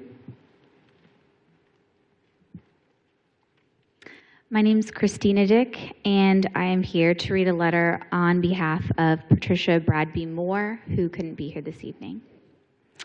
I'm writing in support of the proposed special use permit for Lavender Hill, currently zoned TOD1 to allow limited outdoor events. Having attended several events at Lavender Hill and hosted one myself, I have experienced firsthand the care and consideration the owner brings to every gathering. The first event I attended was a paella dinner in August 2021 for about 20 guests. It was a relaxed evening outdoors, quiet and low-key, with everyone home by 10 p.m. In June 2024, I attended another event, Beats and Blockbusters, which began with a DJ set before transitioning into an outdoor film screening of Love Jones. It was thoughtfully organized and respectful of the neighborhood, with guests remaining quiet throughout the movie. In August 2025, I hosted my own event at Lavender Hill, a summer afternoon program that used both indoor and outdoor space. We began indoors with light refreshments and interactive activities before moving outside, where about 30 guests gathered comfortably to hear me read excerpts from my book that connected to what they had just experienced inside. It was the perfect setting for what I had envisioned, a creative, reflective, environment that brought together a diverse group of attendees, including local museum curators, among them the late Bill Martin. University faculty, friends, and members of the Richmond's creative community. You have 30 seconds. I was impressed by the thoughtful logistics. Lavender Hill's partnerships with the American Legion across the street provides additional parking when needed, helping to manage traffic and minimize neighborhood disruption. Each event I attended has demonstrated respect for nearby residents and operated within reasonable hours and volume levels. Allowing Lavender Hill to continue hosting a limited number of events, capped at 52 per year under the proposed limit, strikes a fair balance between respecting neighborhood tranquility and nurturing Richmond's creative spirit. Lavender Hill exemplifies how small-scale... Thank you. Thank you. My name is Dr. Linda Gilliam, and I am a resident of the city of Richmond. I am reading a letter on behalf of Suzanne Caldwell, who could not be here tonight. The letter states, I am writing as a Richmond native, a longtime community advocate, a former Capital One and CarMax executive, a VCU EMBA faculty member, a Richmond SPA board member, and a small business owner who has dedicated my career to helping organizations and communities thrive. I am also writing as someone who has witnessed firsthand both the integrity of Nadia Anderson and the impact of Lavender Hill on the people it serves. I attended the meeting with the intention of supporting balanced dialogue and opportunity for all voices on both sides to be heard. Unfortunately, that was not the experience that unfolded. From the moment the meeting began, it was clear that the format was designed as a listening session exclusively for the opposing neighbors, not a community discussion. When I asked Mr. Sidney Bragg prior to the start of the meeting how he intended to incorporate the perspectives of all parties present, I was told explicitly that this session was more of a listening tour for the opposition alone. The meeting lasted 75 minutes, yet no one supporting Lavender Hill, including Nadia herself, was invited to meaningfully participate beyond introductions. Nadia's 8 supporters, many of whom have hosted events at Lavender Hill or volunteered there, were not afforded a single opportunity to speak. The conversation became an uninterrupted barrage of concerns from one side with no opportunity for balance, clarification, or correction or misinformation. The only time Nadia was allowed to share any perspective was during a rushed final minute as the library was closing. You have 30 seconds. Lavender Hill has been hosting events since June 21. Over four years, there have been only a small number of legitimate concerns. While 7 homes sit on the opposite side of the alley, including the 3 within the 100-foot code reference, and several are opposed. If the SUP were balanced purely on community numbers in favor, this matter would not likely have been resolved months ago. I respectfully ask that you and City Council take a broader, more complex look at the SUP. Thank you. Hello, my name is Jay Calabro, and I'll be reading a statement from a Sowers Garden resident, Jason St. Peter. My name is Jason St. Peter, and I live within the Sowers Garden neighborhood. I became friends with Nadia Anderson when she first opened Lavender Hill on Commonwealth Avenue a few years ago. I attended a small business networking event at our venue hosted by In Unison, formerly Retail Merchants Association, and was impressed with her entrepreneurial spirit and interest in being part of the community. The event consisted of other small business owners and helped connect many of us who are also interested in supporting each other locally. I had also recently joined our civic association and asked Nadia if we could host our neighborhood holiday party at Lavender Hill in December 2023. She agreed and was very helpful in planning the event. We had a great turnout, all of which were neighbors who contributed by bringing their own dishes to our potluck. At the time, it truly felt like Lavender Hill and Sowers Garden were off to a great start as being strong partners within the neighborhood. In the spring of 2024, Nadia mentioned she'd be hosting occasional summer events called Beats and Blockbusters with different musical artists and outdoor movies. I could see momentum building in her business as well as our collaborative community. So I was excited to hear more about it. The first event was at the end of April, and I swung by to check it out. When I arrived, there was a live R&B band playing to roughly 20 attendees, mostly seated and casually conversating. The vibe was laid back, and while the music was amplified, the environment was calm, controlled, and being managed well by Nadia's staff. I only stayed for about a half hour or so, but had fun meeting new folks and hearing live music. Later that summer, I attended Second Beats and Blockbusters event with a friend and enjoyed meeting friendly faces. Since then, I haven't spent time at Lavender Hill, but I'm aware of more recent special use permit and would allow Lavender Hill to continue hosting events. I'm also aware of the opposing viewpoints from a handful of our neighbors, along with more recent involvement of our city council attempting to make some difficult decisions. That is your time. Thank you. Thank you.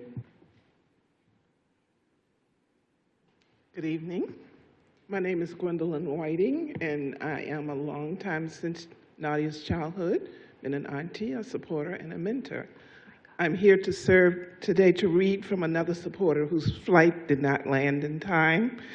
The letter reads, "To whom it may concern, my name is Lindsay George, and I am submitting the statement in support of the venue at Lavender Hill.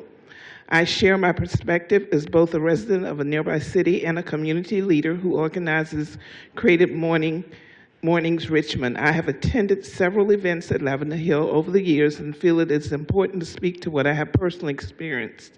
My first experience at Lavender Hill was an intimate paella gathering held in the backyard. It was elegant, thoughtfully hosted, and accompanied by light music that set a calm tone. The event concluded around 10 p.m. I have also participated in multiple Creative Mornings winter wrapping paper events on the property, daytime gathering of roughly 50 people centered on breakfast and connections.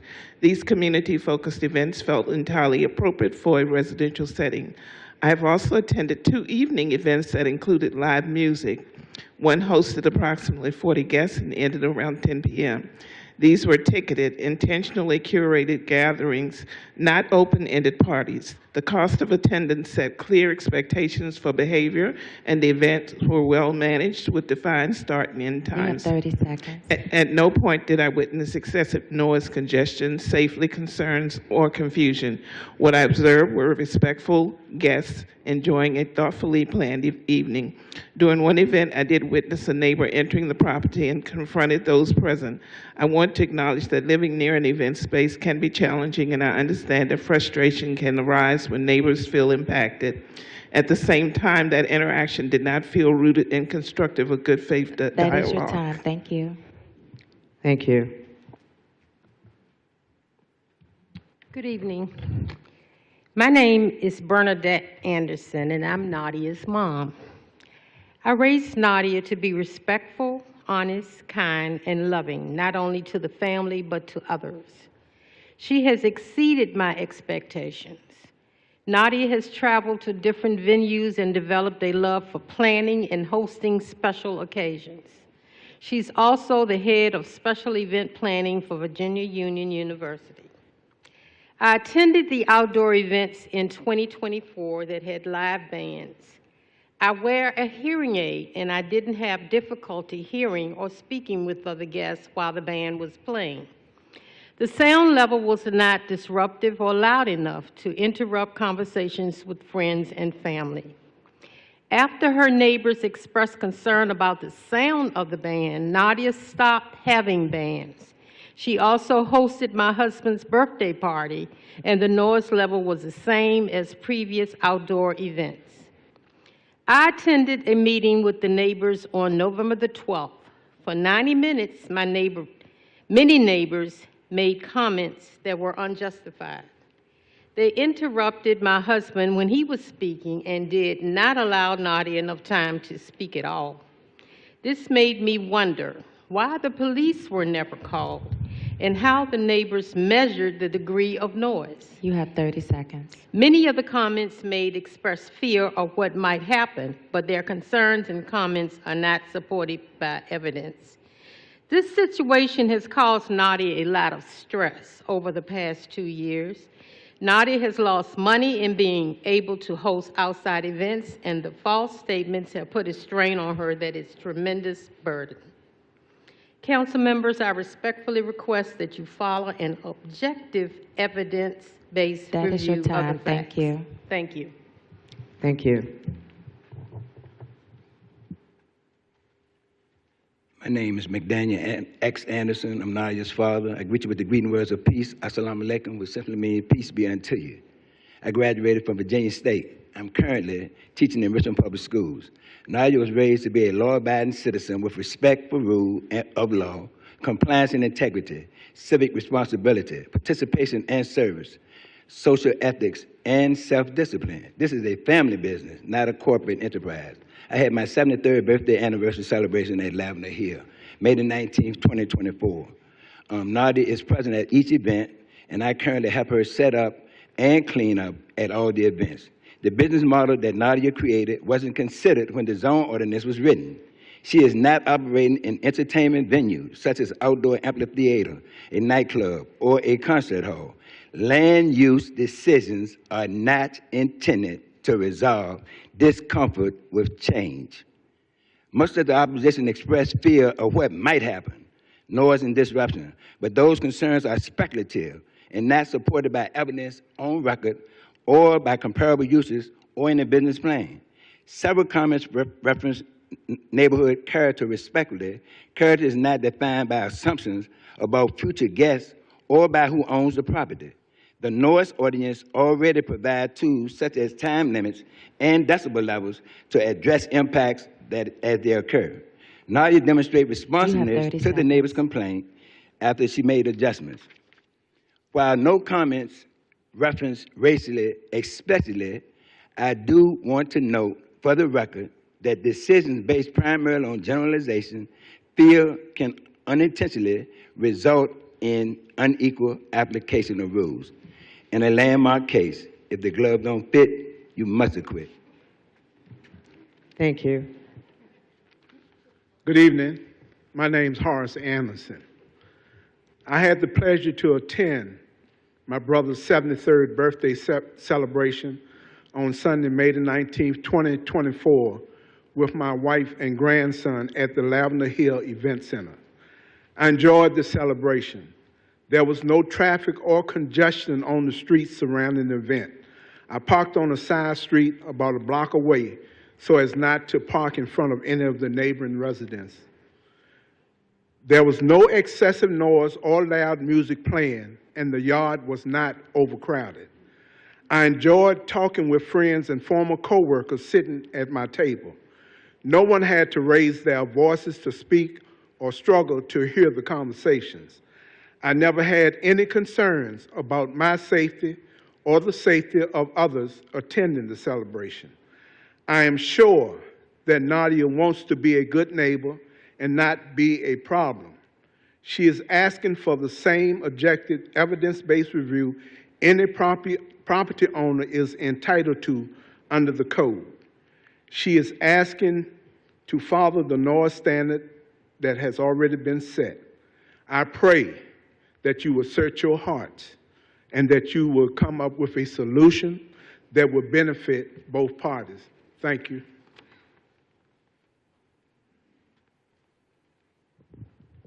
Thank you, sir. Hello, my name is Sean Streef. My family and I, including a 3-year-old daughter, are residents of the Sour Garden community on Sour Avenue, just a few blocks from Lavender Hill, since 2021. I'm here in support of the SUP passing, as over the past 4 years, my family and I in the neighborhood have never experienced any of the noted issues that we've heard tonight. Having attended a Civic Association event at Lavender Hill, and as an event producer myself for over 20 years, I've been really impressed with Nadia and how she has run her business in our community, and proud to have such a well-run small business in our neighborhood. It is small businesses like Lavender Hill that enable communities like ours to grow and thrive within the city of Richmond. In my opinion, we need as many of them as possible. Additionally, I would just like to point out that unfortunately, we've had to call the police a few times in our neighborhood, and they respond very, very quickly. And so if needed in the future, I would recommend that my fellow neighbors, if they needed to call on behalf, or if there was any issues at Lavender Hill, they try that, because they would find that they would be serviced very quickly. And we are very appreciative of the Richmond Police Department for being able to attend so quickly. I ask that you approve the SUP for Lavender Hill, and I thank you for your time. Thank you. Good evening. All right, my name is Dwayne Folks, and I attended one of the events back in the spring of 2024. It was the Beats and Blockbusters event. It had a DJ early in the morning, early in the evening, and then it ended with a movie on the lawn. The noise level was not high. We were able to talk. It was about 30 people there. It was well put together. I grew up with Nadia ever since I was born, and I was very proud of her to see the event and how well it was put together. When I pulled up on the street, it was no cars parking in front of the neighbors' homes. There was not a lot of traffic. You didn't even know what was going on until you walked into the backyard to see the environment. As far as overcrowding, like I said, it was about 30 people there. The yard is spacious, it was comfortable, well managed, and there was no concerns about capacity or overcrowding. As far as safety too, there was no concerns for my safety. Everyone was there, whereas, I'm upper 40s, they were 40 and older. It was a well put together event, and it was good to see, faces that I hadn't seen in a while there as well. But that's all I want to say about it. I hope that y'all will approve the special event planning for her so she can continue her events, the permit for her, because I think she's bringing something to the community. All right, have a good evening. Thank you. Good evening, Council. I'm Jolinda Anderson, a business associate, client, and vendor to Lavender Hill. I'm also a 7th District resident.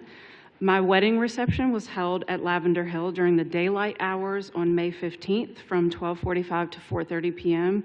I've attended meetings where my wedding was my reception was characterized as raucous and disrupting people late into the evening. So I'm not sure if there's some confusion around what happened, but I had my event there in the daylight. It was done by 4:30 p.m. I've attended 2 other outdoor events at the property, both of which were in the early evening, with no overcrowding conditions, no excessive noise or safety concerns. And there was also even just a concern that we couldn't hear the music from the edge of the lawn because the speakers were small at that point. As a close business associate of Nadia, I respectfully ask the council to consider there has not been a clear path to approval for the special use permit, and the guidance from city staff has continued to change. As soon as Nadia makes one adjustment to the ordinance or the management plan, another is requested. She has met with Commissioners Pinnock Rowe and Councilwoman Robertson months ago, who recommended certain concessions that she followed. Specifically, there was language shared from previous SUPs that have passed. She included that language, and then zoning staff said these conditions were unenforceable. She's then agreed to those changes that staff made to the conditions, and then the neighbors said that's not good enough. Staff, commissioners, and neighbors each have separate criteria, so it makes it very difficult for a business owner to do the right thing. She has made 8 adjustments to the management plan, has attempted to update the language and follow all the things that have been requested, but the goalposts keep moving. I respectfully ask that you take a fact-based approach and request that council follow your own city ordinances that already exist for occupancy and noise, and consider equal application in this case. Thank you. Thank you. Good evening, Council. I am Megan Rollins, and I am a resident of the 1st District and a resident of Sowers Gardens. I'm here today in strong support of the special use permit for Lavender Hill. The application, as you've heard, has gone through multiple submissions and meetings with city staff. Throughout that process, guidance was changed repeatedly, often after costly requirements were already completed, resulting in additional steps, unresolved questions, and no clear path to approval, as you've heard. Staff, the commission, neighbors, and the council representative all appear to be applying different standards for what is considered acceptable. The fundamental challenge is that there is no clear standard in the zoning code for this unique case. Lavender Hill, as you've heard, also is not a nightclub, a restaurant, theater, museum, concert hall, fitness studio, any of the other things that it's been ascribed to tonight. Yet it's being evaluated against these shifting expectations drawn from those unrelated categories. The building is a code standard that determines how many people can safely occupy indoor and outdoor spaces to comparable size to Lavender Hill's fenced outdoor area. The ordinance already limits capacity to half of that building code number. What objective standard should be used? Neighbors have suggested 30 people, but that number is not grounded in any code, ordinance, or recognized safety metric.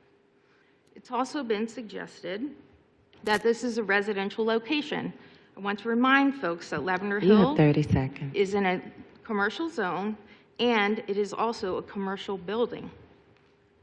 It's directly across the street from the American Legion, another established gathering space. Concerns about traffic and congestion should be viewed in that context. Importantly, no evidence has been submitted to substantiate That claims. is your time. Thank you. Thank you. Thank you. Good evening. My name is Will Rollins. I live on Sauer Avenue as well. And I want to say that I've gone to the neighborhood block parties at Sauer. Sometimes I've been the DJ at those parties. And we have about 3 or 4 block parties each year. So in the 5 years that Nadia has been our neighbor, we have not experienced any disturbances in our home from Lavender Hill. And we live 2 blocks south and 2 blocks east of the property. So Nadia did share these stats with me about what goes on there. Lavender Hill has hosted 4 or fewer outdoor events each year. 70% of the gatherings at Lavender Hill have 50 people or less. Only 2 events had more than 100 people in attendance. Both of those events were private events on a Sunday afternoon with a closed guest list, and neither had a DJ. There were 4 outdoor events that were open to the public. There were 2 outdoor events that featured a live band that played 2 45-minute sets. Only 2 outdoor events featured a DJ. No outdoor events, with or without music, have lasted more than 3 hours. So when I've done the DJ over the years, at times for the Sauer Gardens Civic Association parties, they've been 3 hours at most. And I have not heard or been aware of any complaints whatsoever from neighbors who attended these parties, the block parties. So with that being said, given these facts, I wonder if the challenge with Lavender Hill is the music, the style of music, or who may be playing the music. That is truly the issue at hand here. Thank you for your time. Thank you. Good evening. My name is Damon Davis, and I am in support of Nadia and the Beats and Blockbusters seasonal summer event series hosted at Lavender Hill. My wife and I have attended this thoughtfully curated series at Lavender Hill that provides a unique cultural experience for the community by combining live music, culinary artistry, and classic Black cinema from the 1990s. The events create a welcoming and inclusive environment that celebrates art, music, food, and film, elements that contribute positively to Richmond's cultural identity and local economy. Importantly, the event organizer has taken deliberate and proactive steps to be considerate of surrounding neighbors. The live music portion of the program is intentionally scheduled early in the evening while daylight remains, allowing the more sound-intensive element of the event to conclude well before traditional evening quiet hours. The latter portion of the program is film viewing, and it is significantly quieter in nature and designed to minimize any disruption to nearby residents. I observed no congestion or traffic on the streets, and I parked easily in front of Lavender Hill. The venue was spacious with no overcrowding. Since its inception, the organizer has demonstrated a clear commitment to responsible event management, community awareness, and respectful coexistence with the surrounding neighborhood. The structure and timing of the program reflect a good faith effort to balance neighborhood concerns with the community's desire for culturally enriching programming. In addition, I felt extremely safe at the venue events such as Blockbusters, Beats, and in the Garden, and it enhances Richmond's reputation as a vibrant, arts-forward city that supports small business creatives and community-centered programming. I respectfully encourage the City of Richmond to support the continuation of this event series and to work collaboratively with the organizer. That is your time. Thank you. Thank you. Thank you. Good evening. My name is Tamara Green Jones, and I'm here to speak in support of my best friend, Nadia Anderson. Nadia and I have been close friends for over 30 years. Over 3 decades, I have watched her grow, live, give, lead, and show up for people around her with integrity and care. She is someone I trust deeply, and it means a great deal to me to stand here and speak on her behalf. In June of 2024, I attended a Beats and Blockbusters event hosted by Nadia. My experience at the event was overwhelmingly positive. It was well organized, welcoming, and respectful of surrounding neighborhood. There was no excessive noise, conversations were easy and natural, and at no point did anyone need to raise their voice to be heard. There was no traffic or congestion on the streets surrounding the event. The neighborhood remained calm, accessible, and undisturbed. I did not park in front of any neighbor's house, and from what I observed, other guests were equally mindful and respectful when parking. The yard was not overcrowded, there was plenty of space, and the event felt comfortable and well managed throughout. At no time did I feel concerned for my safety. The atmosphere was warm, friendly, and secure. After knowing Nadia over 3 decades, I can say with complete confidence that Nadia does not host disorderly events. She is not the type of person to say one thing and do another. Nadia is thoughtful, intentional, and deeply respectful of her neighbors and community. You have 30 seconds. What saddens me is that the situation being presented does not reflect the person I know or the event I experienced. From where I stand, this feels like a misunderstanding that has grown far beyond of the realities that take place. Nadia is a good neighbor, a good friend, and a good person. I hope my firsthand experience and long-standing relationship with her provide clarity and perspective as you consider this matter. Thank you. Thank you.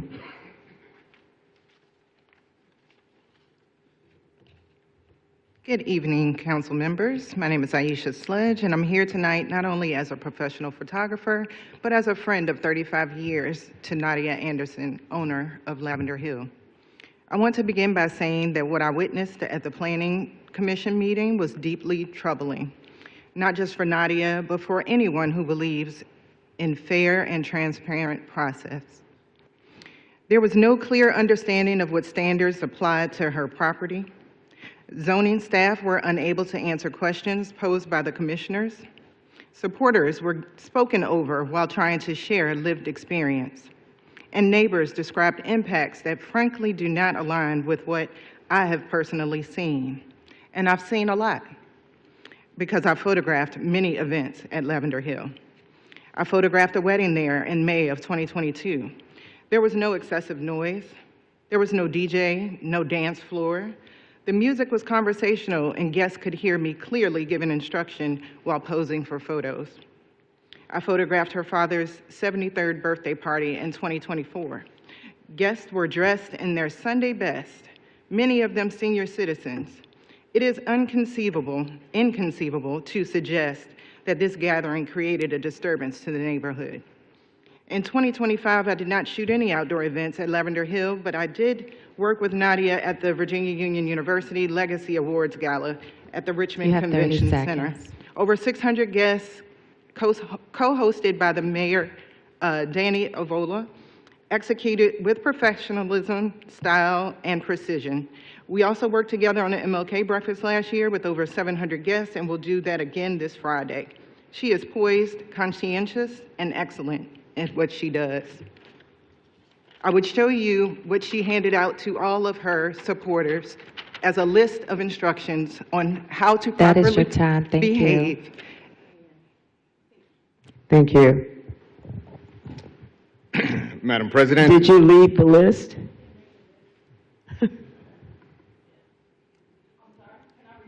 Yes, if you will leave it, then they'll make copies and share with the members.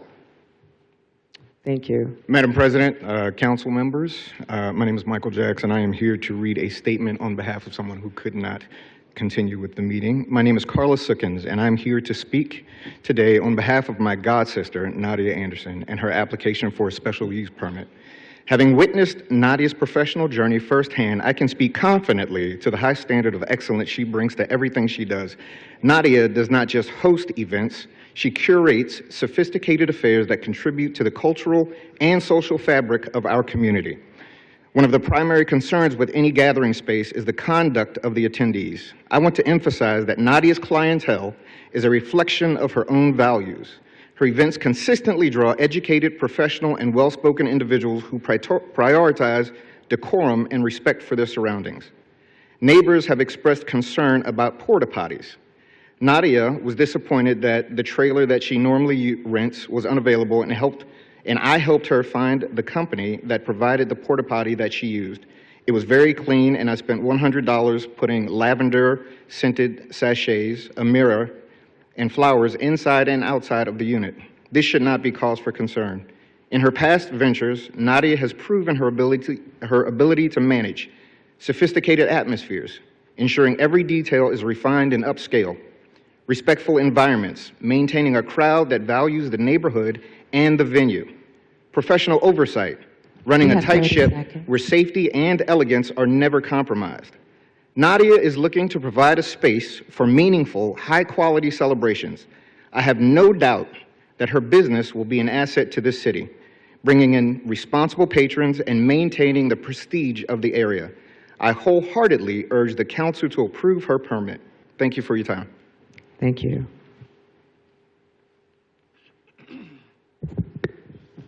My name is Annette Doswell Morris, and I'm reading on behalf of Elsie Holmes. Good evening, City Council.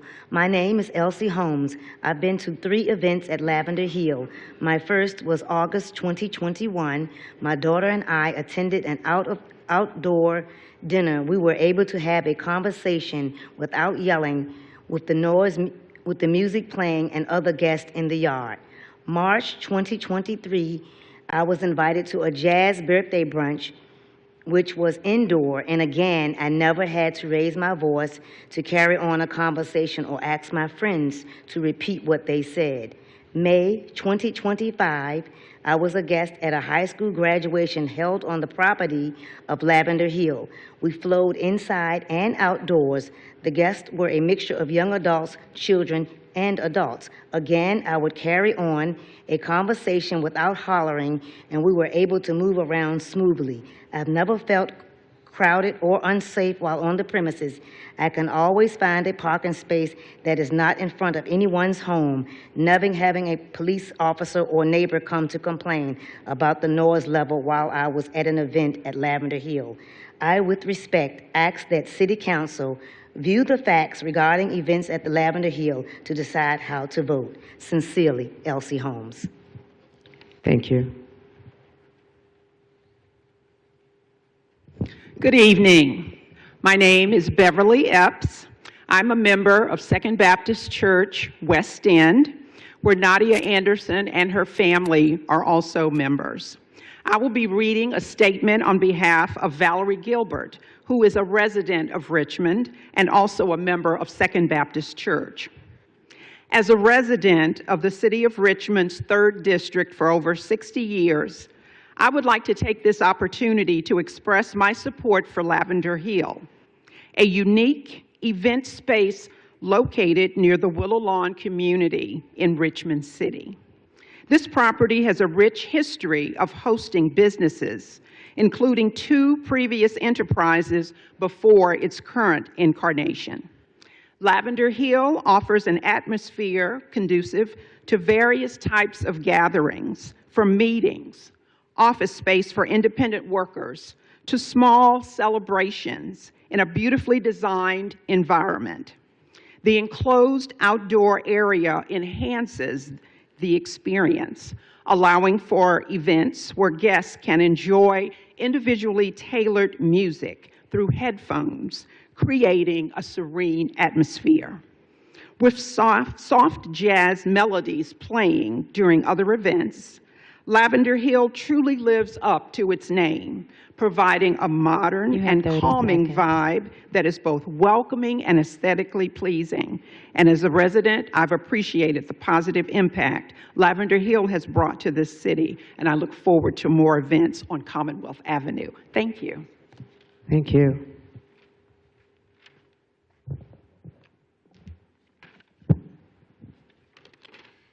Good evening. My name is Aaron Foster. I am a Richmond native and a frequent visitor to Lavender Hill. I have supported Nadia throughout this special use permit process, and I have personally witnessed how differing interests and priorities have resulted in confusion, misinformation, and misrepresentation. From the outset, Nadia made it clear that the existing SUP categories did not accurately reflect her business model. City staff advised her to select outdoor dining as the closest fit. Over time, that designation was mischaracterized, leading some neighbors to circulate flyers opposing what was framed as a music venue, despite that not being the intent or reality of the business. When seeking further guidance, the Planning Commission instructed Nadia to work with the planning and zoning offices to establish an SUP that staff could recommend for approval. The language that was ultimately agreed upon reflected requirements the zoning office believed it could reasonably enforce.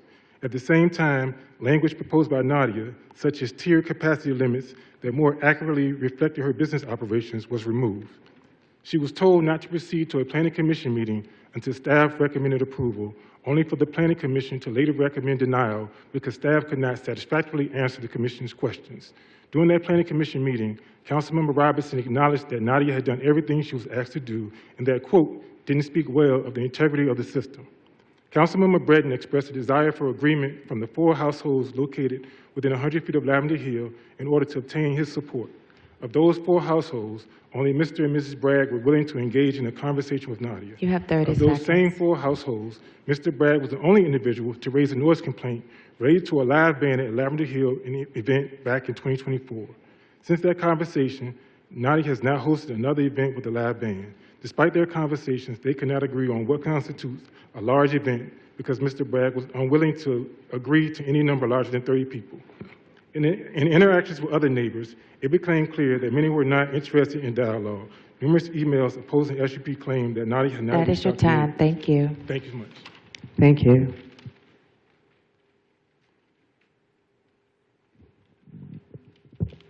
Good evening. I am Dr. Chandra Stewart, here with my husband Quentin Stewart, and we are the owners of SFG Event Rentals. We were contracted by Mrs. Tony Hamlin, who you heard from earlier, to set up a 20 by 40 high-peak tent with sidewalls, tables, and chairs on May 30th, 2025 for her daughter's graduation party. While I was contracted by and with Mrs. Hamlin, Nadia, as the business owner, contacted me. She contacted me to gain proof of insurance and to gain a thorough understanding of all the details associated with setting up and tearing down the tent. Nadia was thoughtful, professional, and very particular about the use of her property. It was an absolute delight and pleasure to work with her. Nadia is a consummate professional, and I hope that you all will make it possible for us to work together again. Thank you. Thank you.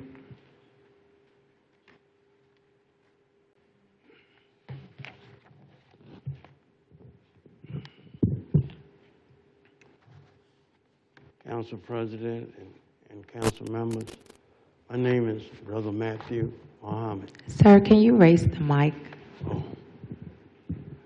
Can you hear me now? Okay. My name is Brother Matthew Muhammad. I'd like to greet you all in the green words of peace, of Assalamu alaikum. Peace. Since I've been knowing Nautica and her family, which, as a matter of fact, her father and I grew up together, and I've been knowing him, and his way of conducting Nautica, along with his wife, as far as her matters, they constantly have their hands on her. So what I'm saying is, she's being guided even at her age, and I see her as a visionary. I mean, she's a professional in what she does, and she makes no mistakes that I can see. Furthermore, to deny her an opportunity to proceed with her vision, being young, is a travesty. You know, I feel that the council should take in consideration that we need more of her. I heard this past Tuesday, the Councilman Robinson, she spoke on the fact about that this. You have 30 seconds. Yes, at the planning committee, right? That the ordinance that they couldn't, whoever was handling couldn't explain it, and I'm still confused. Thank you. Thank you. Good evening. My name is Minister Tracy Muhammad. I was honored to be in attendance on May 19th, 2024, for the 73rd birth anniversary of my brother and friend, McDaniel Anderson, a celebration hosted by his daughter, Nadia Anderson. While at this event, my wife and I thoroughly enjoyed ourselves, along with numerous attendees as well. The food was well prepared, the premise was immaculate, the atmosphere was peaceful, and all those who attended conducted themselves in an orderly and dignified manner. None of us in attendance had to raise our voices to be heard, even though there was music being played. At no time did parking become an issue, nor was there any infringement on the need for those in the neighborhood to gain access to parking as well. I personally have known Nadia Anderson for over 10 years, and I've known her parents even longer.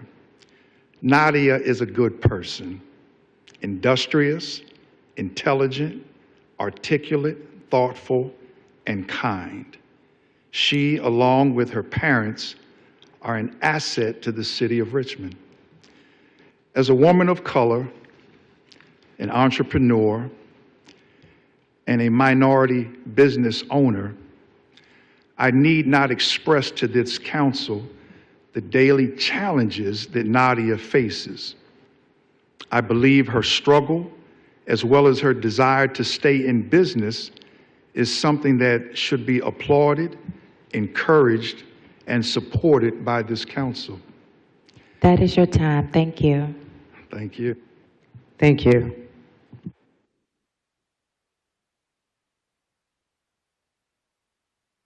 Hear me? My name is Sandra Antoine.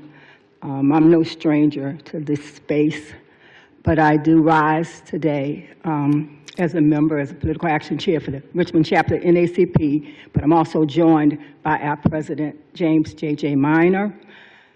But I'm rising in support of Nadia and in her venture, as we've watched so many of our young children or our youngsters, and I can refer to her as that because let me preface it by saying that the late, great Larry Bland also touched her hand, and the volunteer choir.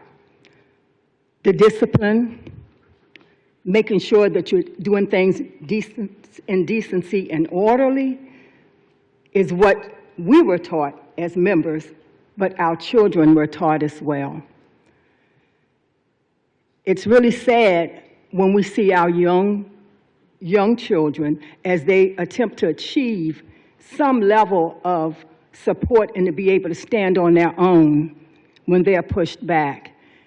So I say today, especially as the NACP, as we're encouraging our young to step out in the forefront and maybe one day sit in some of these seats, that we will continue to support, and prayerfully you would consider giving an opportunity to Nadia for her venture. Thank you. Thank you. Hello. Caleb Stewart, 5th District resident. When I originally sat down here tonight, I wasn't, on either side.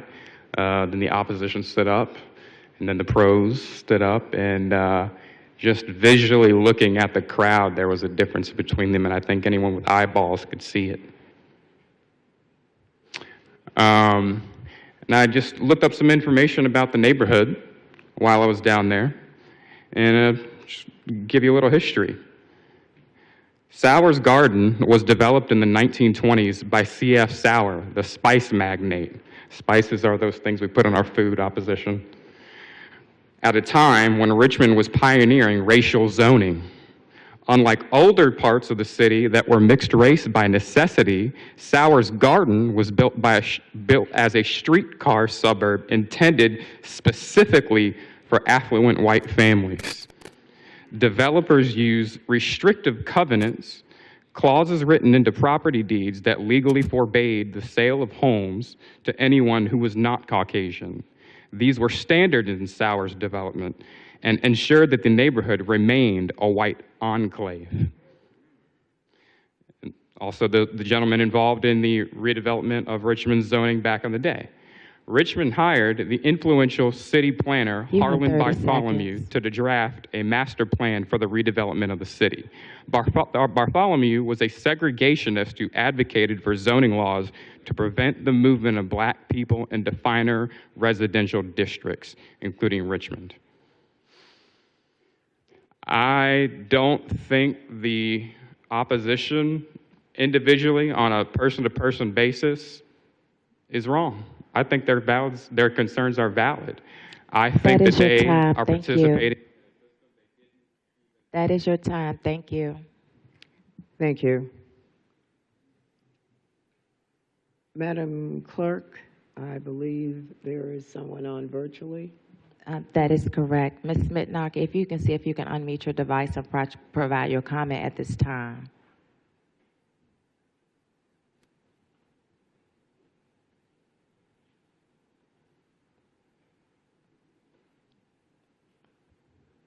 Ms. Mitnock, can you try one more time and see if you could unmute your device and provide your comment? I do see your hand raised.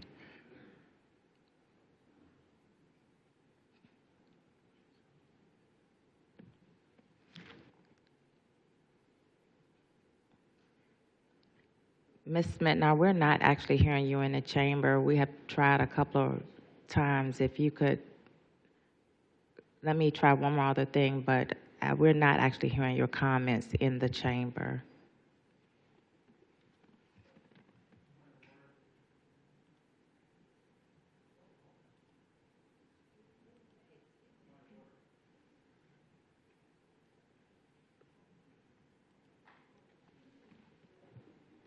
Madam Clerk, if you'd like, she can call in, but we need to proceed if she's not able to. Yeah, Ms. Mitnock, if you can see if you can call in instead of using your device and see if that will work.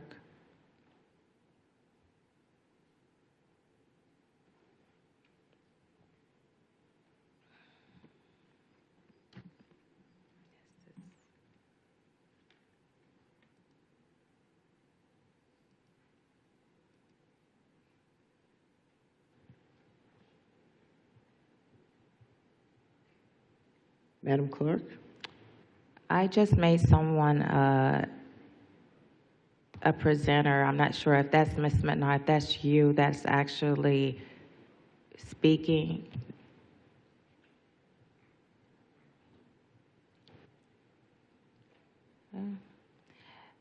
President Newbill, at this time it looks like we're having some difficulties and I cannot get Ms. Mitnock Thank you. audible. Okay. At this point, we have attempted phoning and her technology, is that correct? Yeah. Okay. Apologies. Okay, the public hearing at this time is closed. Bring it back to council for discussion. Council member. So, I definitely want to open with, I guess sympathy and frustration with how it can be difficult to work with our zoning laws. They can be complicated. In this case, we had a case where the applicant got different advice at different times from different people, right? So that's clearly can be a frustrating situation. It really should not take hiring an expensive consultant to be able to navigate our zoning, rules like that. It's something that I definitely want to acknowledge that this is difficult, that it shouldn't be this difficult. I also definitely want to speak to just some of the unfair discourse that I've seen out just in the discourse. It can be difficult to go through a public process where spectators are able to, make assumptions, cast aspersions, spread stories on social media that may not be accurate, maybe based on speculation. I mean, that's frustrating for me to watch. I'm definitely certain that it must be far more frustrating as an applicant and business owner to experience yourself.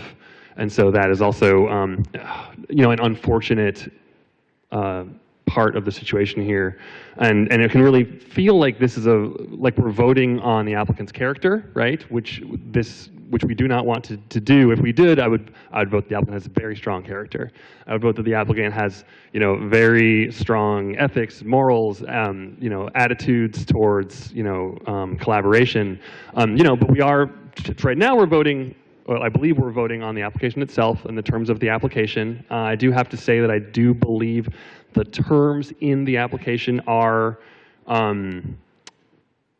not something that we can support as written right now, right? The Planning Commission, I think, didn't weigh speculation from people that live far away. They listened directly to the neighbors who are right on the block, who have experience with the venue, who are the ones directly involved with the 100-foot limit, who are directly involved with the applications, who have direct experience with the proposal. So in that respect, I do think that this vote, the actual vote at hand, if we vote on this proposal as written, is one thing, right? Which is very different from the suggestion, the idea that we were voting on, character and things. So I think there is definitely room, I believe, to approve an application that is less ambitious.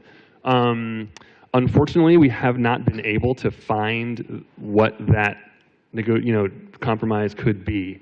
I have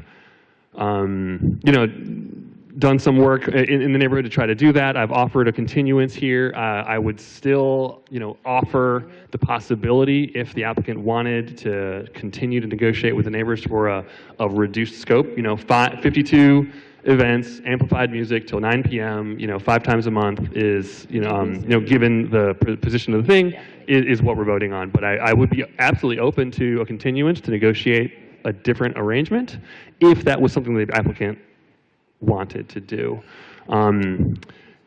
As it stands, though, I believe that the current application, I would support what the Planning Commission decided in terms of the current application and the terms in that application.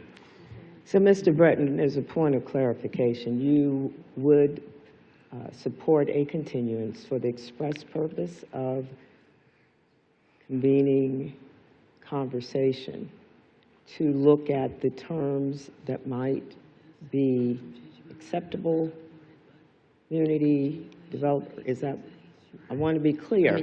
Well, this is something that I am open to if the applicant was interested in doing that. I know that also this can be, an uncomfortable process to go through if the applicant believes that they can, with the additional context, the additional conversation, additional understanding, come to a new understanding. I would be grateful for the opportunity to help with that conversation, but I'm not going to force this conversation to go any longer if the applicant doesn't wish for that. Thank you. So, again, I'm going to try to hear what you're saying as a proposal for continuance. The applicant wants you to get together. Is that not? Well, I would say I have asked the applicant before if they would care for continuance. They have declined. I guess I would ask the applicant, if they would like a continuance to continue this conversation, I would absolutely support that. But I also absolutely respect if they do not want a continuance and if they want closure of this particular chapter and to perhaps start over, I would not overrule their wishes. So I would look to the applicant to agree if they wish to have that conversation. I would be grateful to help with that conversation, but I'm not going to force a continuance without their request. I hear you. And you've had conversation or willing to have conversation with the applicant relative to that? Can you repeat the question? Yes, I was just being clear, you were willing to ascertain whether or not the applicant would be willing to have further conversation, therefore would warrant continuation. Well, I would say that, the Planning Commission also asked if she was interested in making any amendments to come up to an agreement that might meet a shared agreement. She declined that offer. I mean, and so I guess I would give her the opportunity now. I would absolutely be grateful for the opportunity to help come to an understanding that is an amended resolution, an amended application, but I will not force a continuance, if she may be seeking, that vote tonight, I'm not going to force a continuance to force her to change it unless I would give her the opportunity to come and accept that offer, but I will not propose that unless it's something that she's interested in doing. Thank you. Ms. Anderson, you have heard the proposal from council member willingness to come to the table to look at opportunity for consideration of his recommendation for consideration of continuance. I'm just interested in where you would be with that. She says she.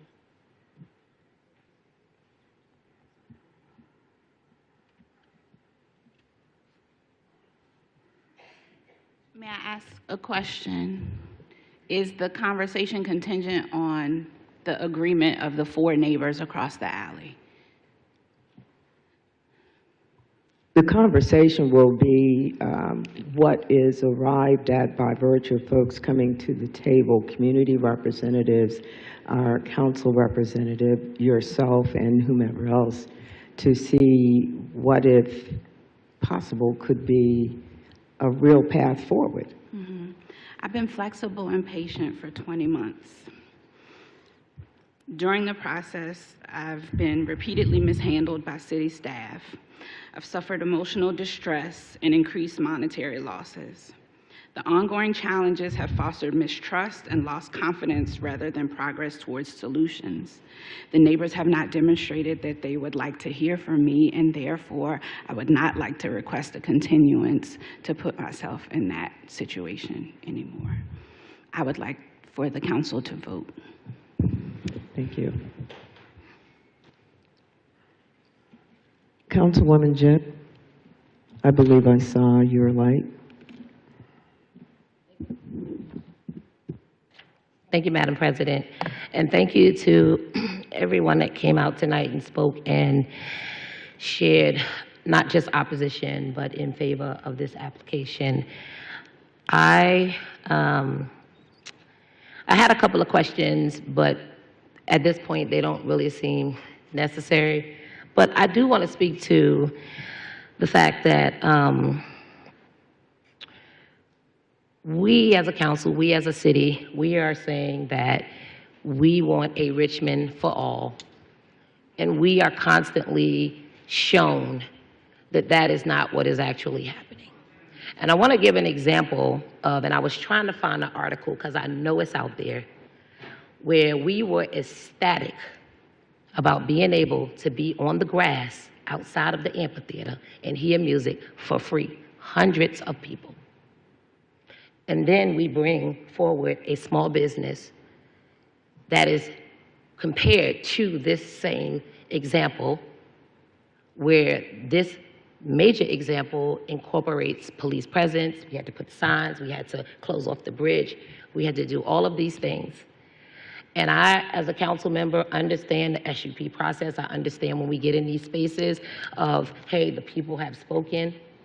But what I want is not so much for it to be an either or, but how can it be a both and?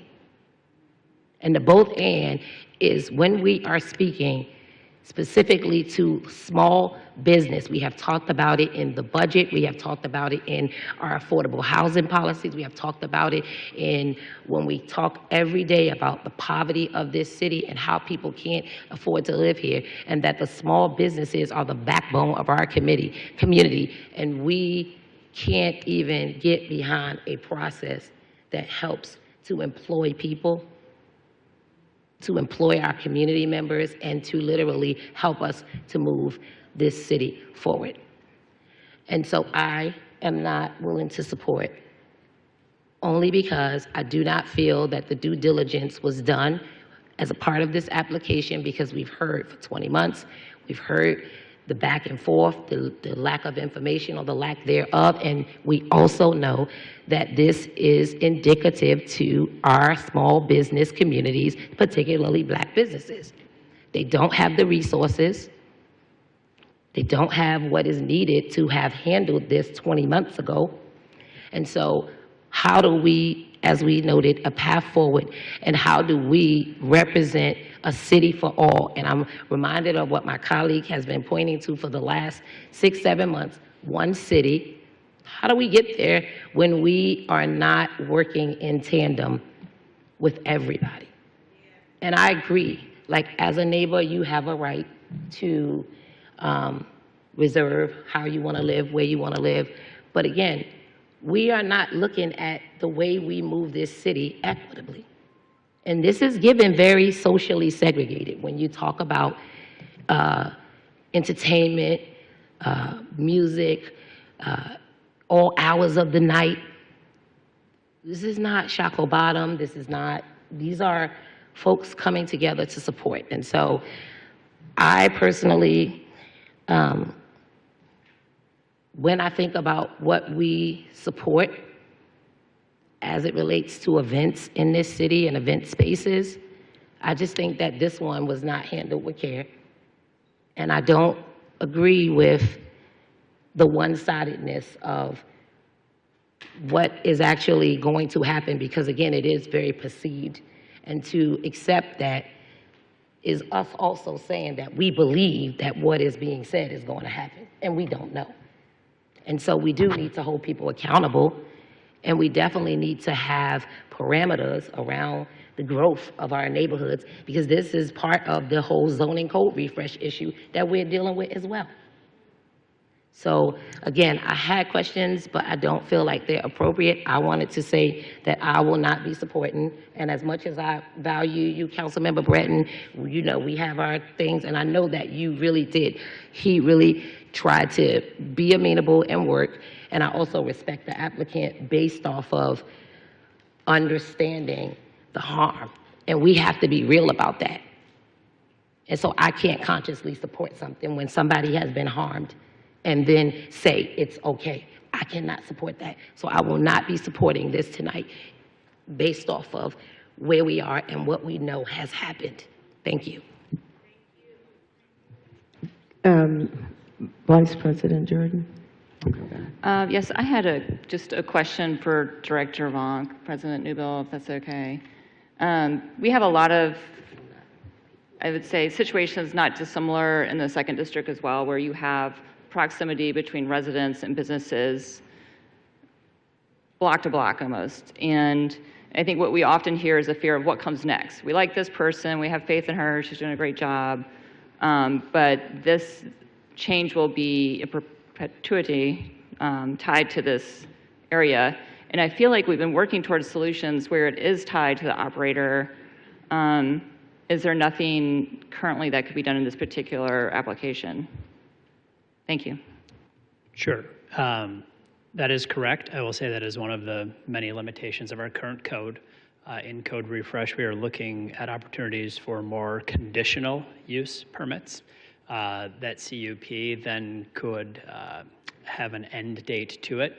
So right now in certain districts, you can get a conditional use permit to do nightclubs, adult entertainment, sales of liquor, and you can put on there a end by date. So that is, all right, give it a try for a year, 2 years, and it would expire, and that thus would have to come back before Planning Commission and Council to approve.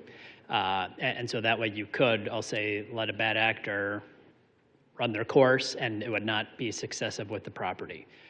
We do not have that option in terms of this particular use, and so the only alternative is a special use permit, which does, yes, relieve certain elements of the zoning code, but as has been stated here, does run with the property. Any other questions for Mr. Vonk while he's up here? Thank you, Mr. Vonk.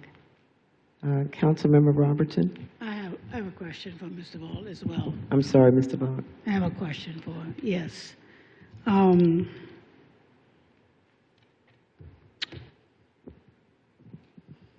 My understanding is that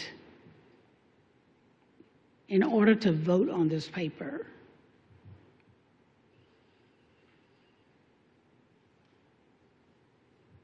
we can vote on it as it is, but there is an amendment that is recommended by the staff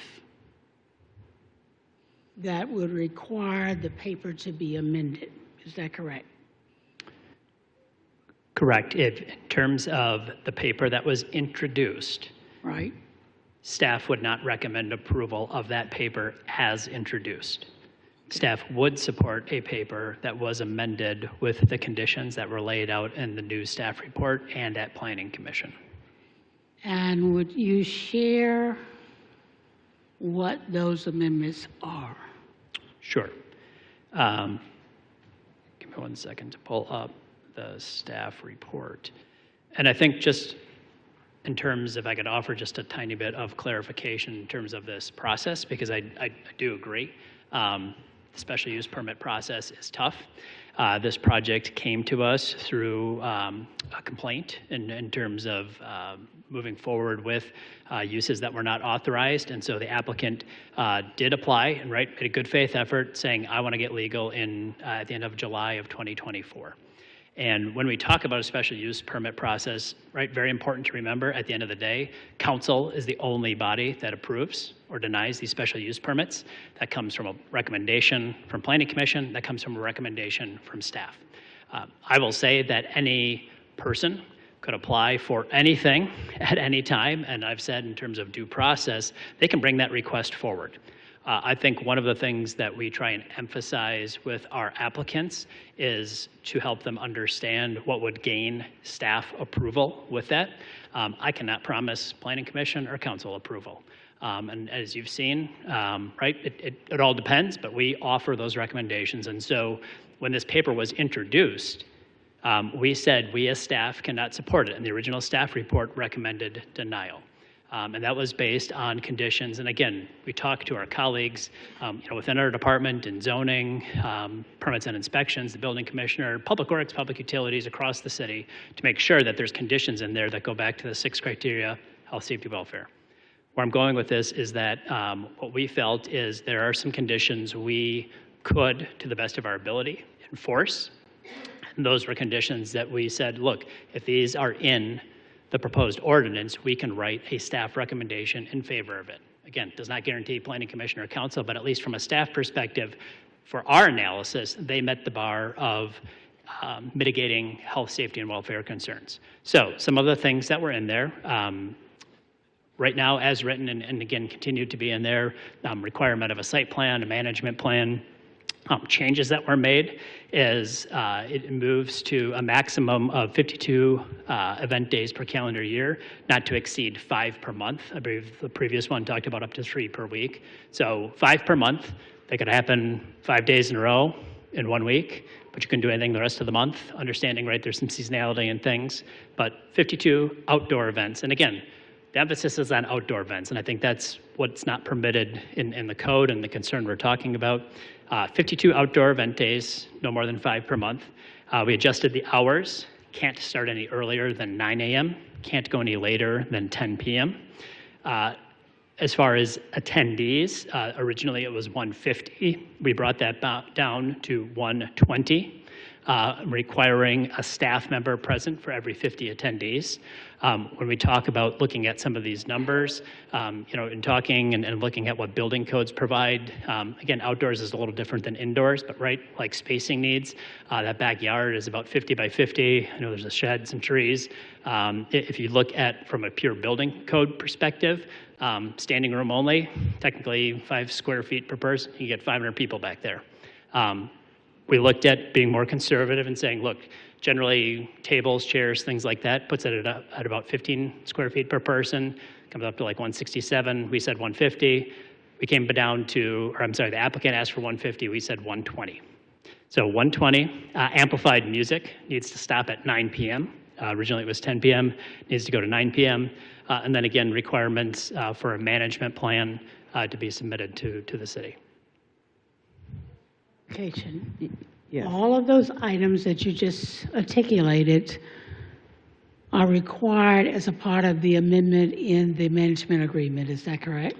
To gain staff support, as far as the council has their prerogative to add those amendments, to change those, to add additional ones, as they feel necessary to protect health, safety, welfare. Okay, thank you.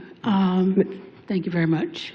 Madam Chair. I have a question for Mr. Okay. Bonk. So the applicant complied with all of those recommendations? So, yes, initially, the recommendations did not, and that is, again, when the paper was introduced, we informed the applicant that we were going to recommend denial, but with a due process, you're welcome to take a case forward. The paper was continued, discussions were had, and the applicant informed us that they would be willing to meet those amended conditions. And so then when it came to Planning Commission, the staff report was for recommendation of approval with the recommendation to recommend to this body to amend the paper to include those conditions as written. Thank you. Councilwoman Robertson? So it's been stated already several times what Ms. Robertson has said at the Planning Commission meeting. There were a lot of things that I said at the Planning Commission meeting. First of all, I would like to say that, yes, I have had the good fortune of speaking with the applicant. I feel with all confidence that the events that she has had have been well planned, and for the exceptions of only a couple, there has not been any complaints as it relates to them, and I'm confident that she will continue to do that. All of the events, and most of the events that persons have spoken to, that they have attended, whatever, most of them were smaller events. They were not to the level that the staff recommends for the maximum number. However, the staff has made it very clear what the capacity could be.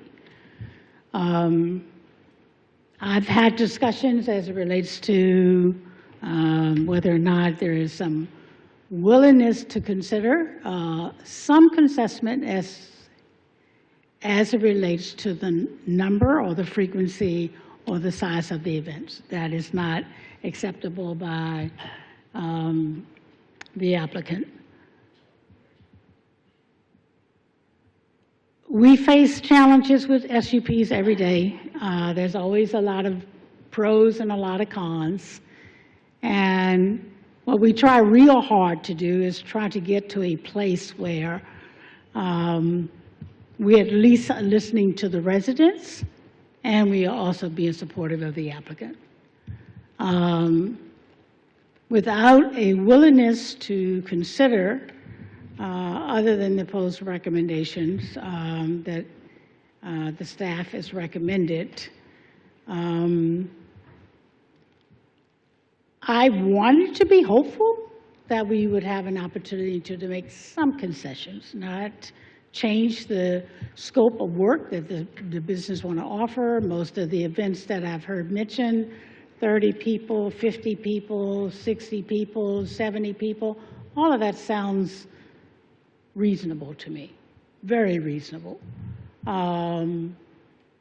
The amplified numbers, and I hear no one has complained except once or twice as it relates to the level of noise. And I think the applicant has been very faithful in her willingness to acknowledge that and reduce that.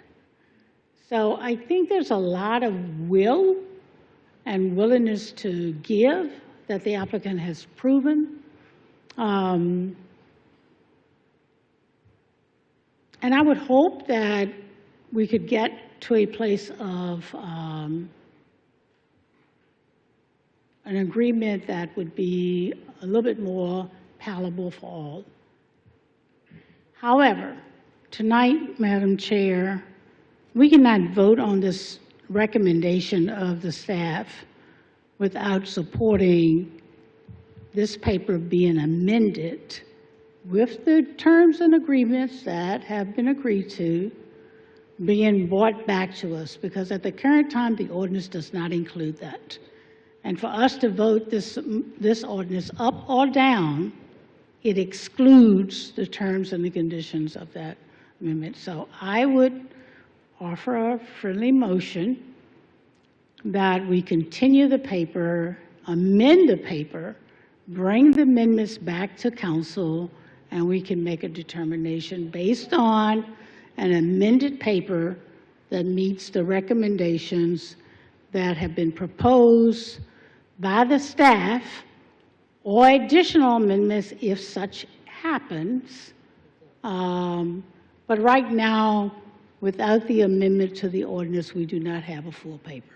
So my motion is to continue, to amend and continue. Thank you. Okay, I just want to be clear again before, and I'll come back to you, Ms. Gibson. Ms. Anderson, you agreed with all of the staff items that were recommended, if what I heard from Ms. Devon, correct? Yes, I would Okay. agree with the amendment. With all of the staff items that were, okay. Yes. Thank you. And Ms. Robertson, I just want to make sure I understand your,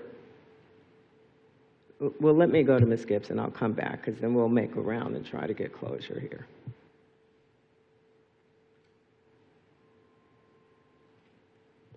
Thank you, Ms. Gibson. Thank you, Madam President. So I'm clear. The item on the table is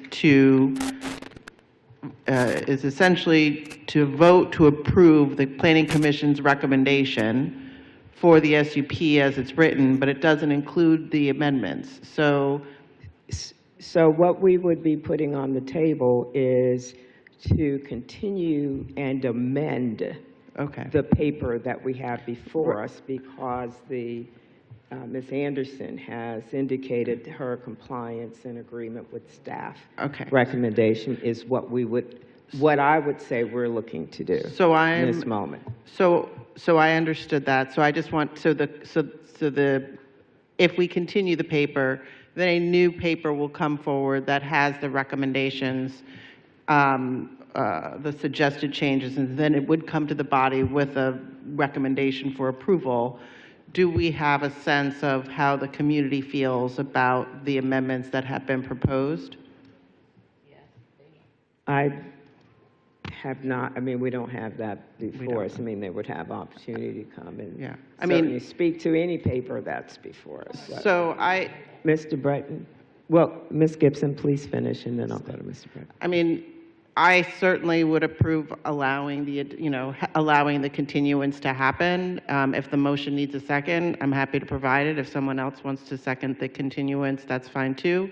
Yeah. Okay. So, yes, I'm coming to Mr. Breton. Thank you. Mr. Breton. Well, I'd like to clarify what I believe the new proposal is, so people know what it is. So, the amendments that we're describing, that Dr. Vonk described, are the amendments that were under discussion at the Planning Commission last week, that the Planning Commission voted 8-1 against. So we would be extending this conversation in order to write the amendments that have already been discussed and opposed by the neighborhood and the Planning Commission. So just so that we can have a clean vote on that and extend this conversation. But you would do that if you think that is, on the road to approving what the Planning Commission has voted 8-1 to deny, and that I also think is actually not an appropriate level of activity for the property. So the conversation has been had. It was had at Planning Commission last week. I've written about that application. So that conversation has been had, and so allowing this amendment to proceed would be to extend the vote in order to vote up or down what the Planning Commission 8-1 based on community feedback and discussion recommended denying. So the staff did recommend approval on one set of criteria, including enforceability. Planning Commission rejected denial right? Based on community input and discussion that they had, and also input from, from my office about my understanding of, what are the terms at play. And so I certainly respect, all the different ways that you would want to vote on this, but I want to clarify that if you vote to continue this, it is in order to bring it, to catch it up to what Planning Commission and the neighborhood have already discussed at last week's Planning Commission. Okay, so what we are talking about that's on the table, if I heard correctly, was to continue and amend the paper before us, consistent with what the agreement was already, Ms. Anderson and planning staff. That's what I think is on, is that not, that's what I'm saying, the planning staff and Ms. Anderson. Can I speak to that too? Yeah, I just want to clarify there are 3 different stages of approval in the process. The planning staff makes a recommendation. I consider that to be kind of the most cut and dry, objective, fact-based recommendation based on whatever standards they may use. Then Planning Commission also makes a recommendation, and they use a slightly different set of criteria that is much more heavily weighted on community feedback and whatever other criteria the Planning Commission uses. Finally, we'll come to third, which is us, where we make our decision as well. So the suggested set of amendments that we're discussing are the ones that reached that very first level, staff approval. But they were exactly the ones that were on the table in the discussion at Planning Commission. So even though the amendment had not been amended officially, they were in the conversation, they were in the discourse during Planning Commission. So when the neighbors came to speak, they were speaking on those theoretical amendments. Planning Commission was weighing those theoretical amendments, and so at the end, they would have had the option to say, we recommend approval with these amendments. Instead, they recommended denial. So I certainly respect if we want to keep this going for whatever reason, we absolutely can. But I think that we'll be catching up the paper to what the Planning Commission and the neighbors discussed last week, and the Planning Commission recommended denial of. Okay, I want to make sure that I'm clear before, Ms. Gibson, I'm going to come to you, but I think I have a first and a second to continue and amend. Continue and, right, exactly. We would need a Thank second you. to the motion. That's what I think I have a first and second on, if I heard correctly from, okay. Yes, it would be amended at a future. It has to be Madam continued in President. order to be amended. So, Madam yes, President, if I may, the motion would be just to continue the paper awaiting an impossible amendment. We're not amending the paper. I want at to this make time. sure that we are clear that the continuance is tying into the condition of an amendment that's Yes. consistent with what's been agreed to by staff and Ms. Anderson. That's all I'm trying to, so yes, I get it. In this, it's to continue, but for the express purpose of exactly what our staff has shared. So, Ms. Gibson? Thank And you. then I'd like to go on and call a question. Thank you, Madam President. So I think I just want to express where I'm at. I generally feel very much about community support and wanting to leverage community voices. I mean, you know how I am. When I see a lot of people show up in a meeting, I get excited. I appreciate that people are engaged. What I find somewhat disappointing in this is that it sounds like people are not coming together to come to the table, and as a result, we're stuck. So I want to hear that everyone is coming to the table with due diligence. So those neighbors that live adjacent to the property that are going to be most impacted by this, please come to the table. And it sounds like if there can be some discussion and compromise, I'd love to be able to support that. But we just need we need to make sure that people are having those conversations. So So if there's amendments that can be made where there's some more buy-in, that would be wonderful. Thank you. Councilwoman Trammell. Thank you, Madam President. I wasn't going to say anything, but I just saw a note that I wrote in reference to one of the citizens that came up here to speak. He said, I hope you will come up with a solution that will satisfy both parties. Yeah. And I respect that. And I think that I wish this had happened before all of you came down here tonight. And I think we spent 2 hours on this. It should have been where if another council person was working with them, it should have been the person that represents that area, even if you had to go there every weekend and talk to this many people, that many people, until y'all could have came up with a better solution so both parties could win. Because, like I said, the neighbors live there. I know a lot of people came here and read letters from other people that did not live in that area, but I didn't hear that from others. That's okay, that's respectable, because maybe they couldn't come for whatever the reasons. But I think that what the person said, that citizen, was to come together with your council person and try to iron it out with both parties sensible. And bring Kevin Vonk. He's a good person. He listens. That's one thing I can say about Kevin. He will listen and try to work this out. I definitely would like to continue this so that both parties can come together, and it would be a win-win for everyone. Thank you. Thank you, Madam President. Councilwoman Trammell.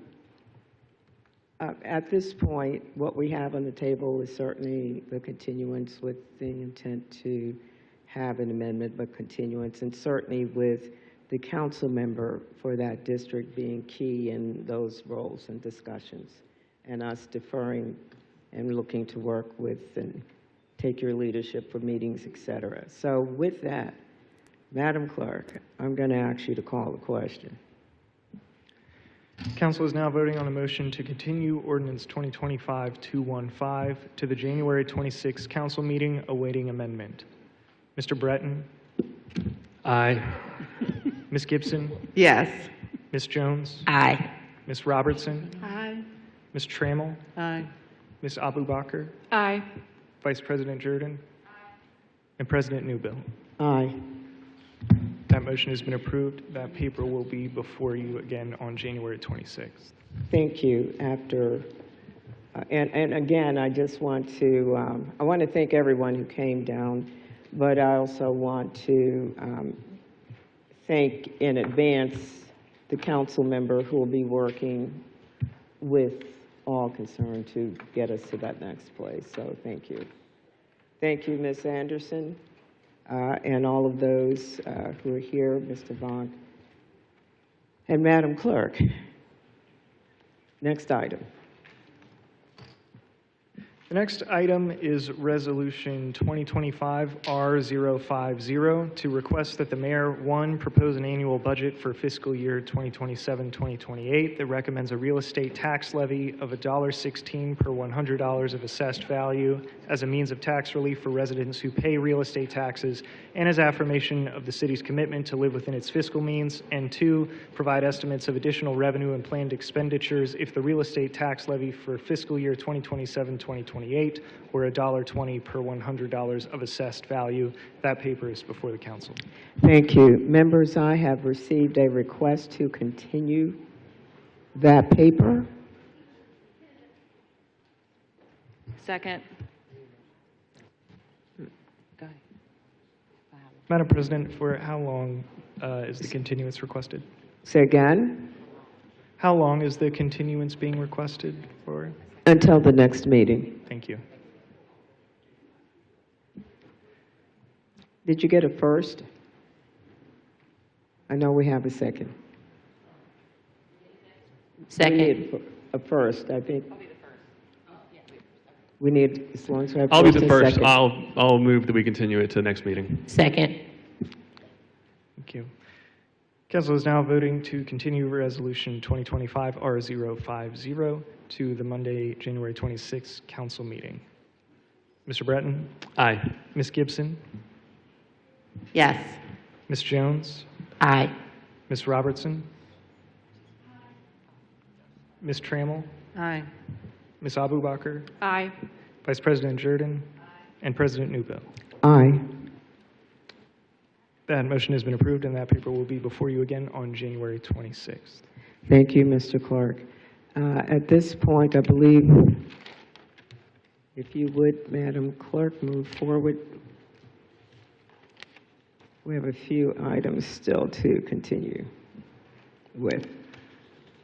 Madam President, before you is a motion to amend Ordinance 2025-150, which authorizes the special use of the property known as 3923 Grove Avenue for the purpose of a single-family detached dwelling and 16 single-family attached dwellings upon certain terms and conditions. The proposed amendment would modify the number of single-family dwellings, certain terms and conditions, and the plans.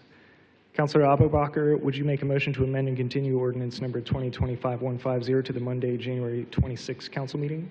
So moved. Second.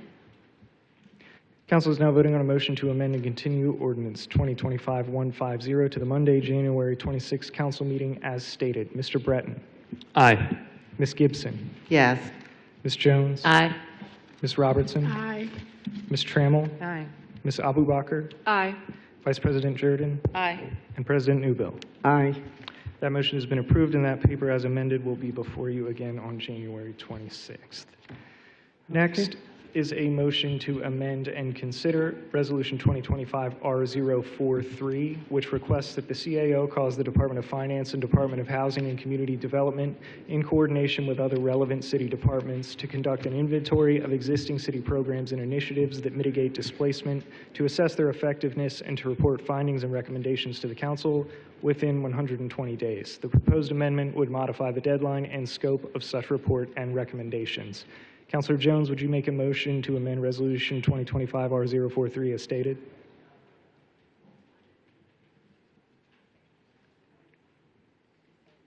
Councilor Jones, would you make a motion to amend Resolution 2025-R043 as stated? So moved. Councilor Breton, would you second? Second. Council is now voting on a motion to amend Resolution 2025-R043 as stated. Mr. Breton. Aye. Ms. Gibson. Yes. Ms. Jones. Aye. Ms. Robertson. Aye. Ms. Trammell. Aye. Ms. Abubaker. Aye. Vice President Jordan. And President Newbill. Aye. That motion has been approved, and that paper is now before you as amended. Thank you. We will, any comment from admin or, I'm sorry, Ms. Robertson, it's getting a little. Any comment prior to public hearing? Madam Chair, Madam President, we have had a very meaningful discussion with the administration as it relates to the timeline for this, and we have agreed to make this amendment with the understanding that a lot of the work that is currently being proposed to be done to amend a housing plan for the city of Richmond is in process, and we feel very confident that many of the changes that we are looking forward to in the amended plan, that we'll have an opportunity to review that as it goes through the process. We think allowing the additional time will give us a better appreciation and have a much more aggressive conversation as it relates to that. As you very well know, we had the housing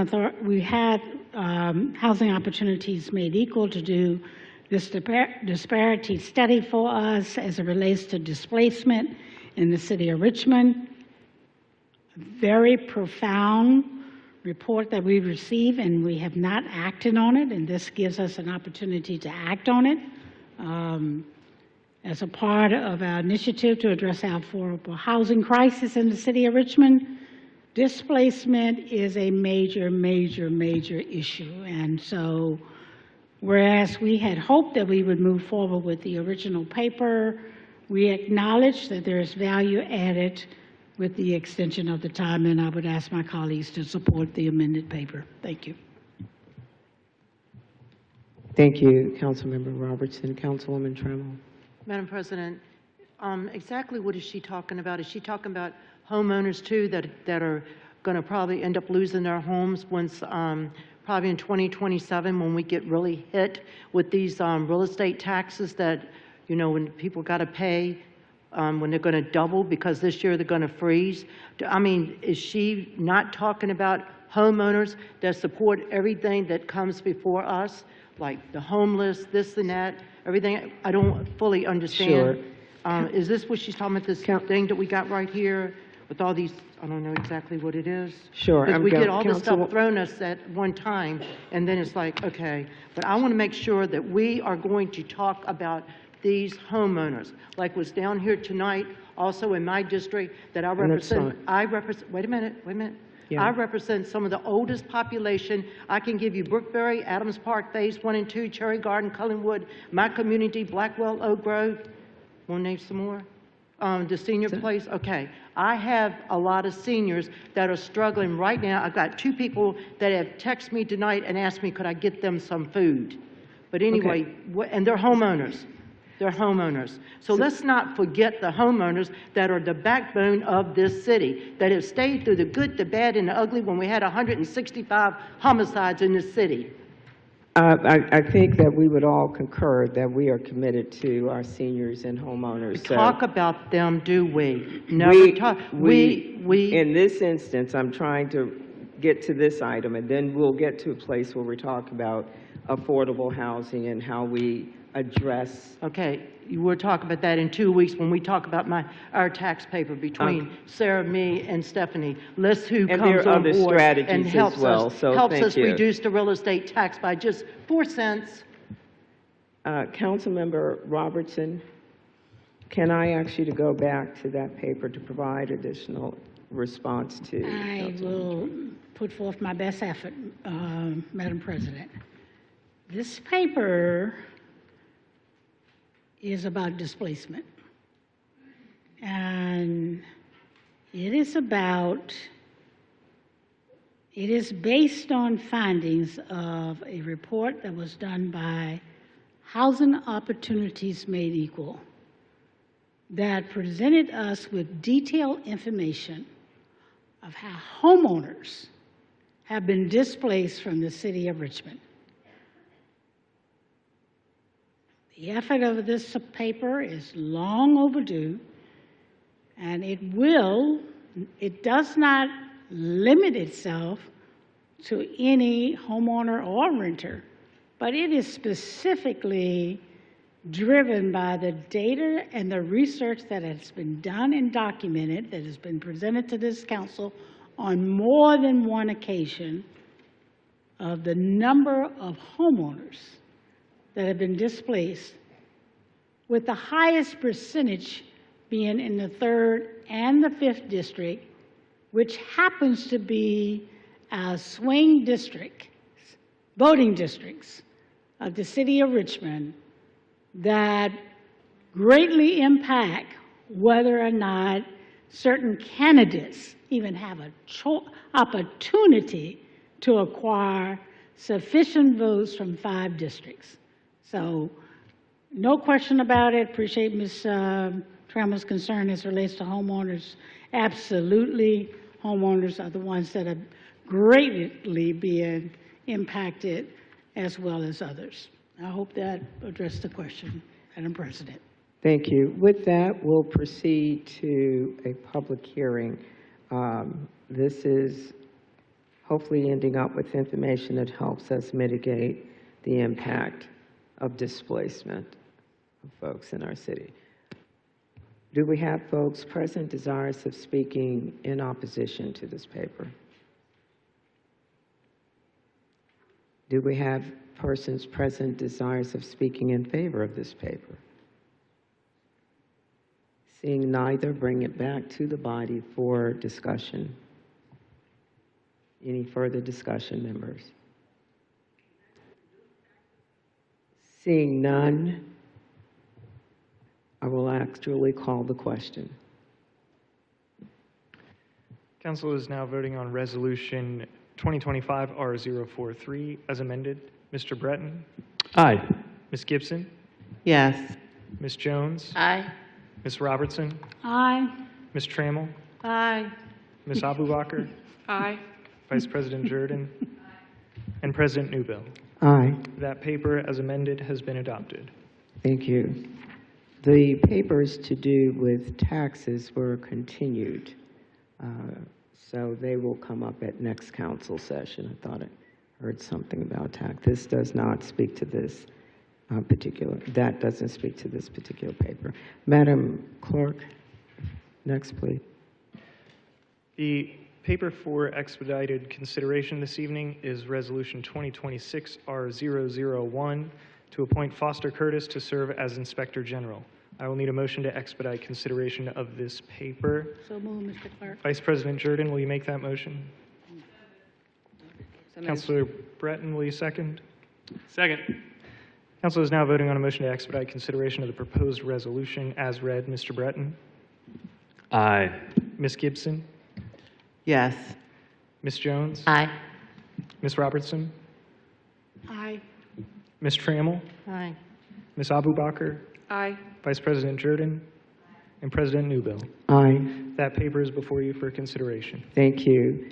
At this time, certainly we have Mr. Curtis is, I believe, in the audience. My eyes a little blurry here. We are pleased, yes, we are pleased that he was interested in, applied for, was interviewed, and was the successful candidate for the position. Extraordinary qualifications and extraordinary performance during the interim period of time and service that he's been here. So what I'll do is, Mr. Curtis, I'm going to ask you to come forward, any comment, and then I'd like to go quickly to public hearing, and then just as an intro, very brief intro. Yes, ma'am. Just grateful for the opportunity to be the Inspector General for the City of Richmond. It's been a wonderful 6 or 7 months getting to know the city, getting to know the folks that are working in the Inspector General's office. We have a dedicated group of investigators there that are dedicated to rooting out fraud, waste, and abuse within the city. Once again, appreciate the opportunity. Thank you. Thank you. With that, I'd like to have a public hearing on the paper. All of those persons present desirous of speaking in opposition to this appointment, if you would please come forward. Seeing none, do I have persons desirous of speaking in favor of the paper, if you would come forward? Seeing none, the public hearing is closed. Bring back to council for discussion. Members, any questions, comments? Seeing none, Madam Clerk, if you would call the question. Council is now voting on Resolution 2026-R001 as read. Mr. Breton? Aye. Ms. Gibson? Yes. Ms. Jones? Aye. Ms. Robertson? Aye. Ms. Trammell? Aye. Well, that's supposed Ms. to be- Abubakar? Aye. Vice President Jordan? Aye. President Newbill. Aye. Welcome aboard, Mr. Curtis. Thank you. That resolution has been adopted. Okay, let's proceed. The minutes to be approved are from the Monday, December 15th, informal and formal meetings of council at 4 p.m. and 6 p.m. If there are no corrections and/or amendments, then the minutes will be approved as presented. Thank you, Madam Clerk. Those minutes have been approved. Thank you. We have an intro of ordinances and resolutions. Yes, Madam President. The list of legislation for introduction this evening, consisting of items 4 through 39, has been provided to you, and the legislation on this list is hereby introduced as presented. A copy of the list is currently available for public inspection at the rear of the council chamber, and an electronic copy and copies of the listed legislation will be available on the city's website on Tuesday, January 13th. Thank you, Mr. Clark. At this time, I will ask that we move on to reports and announcements.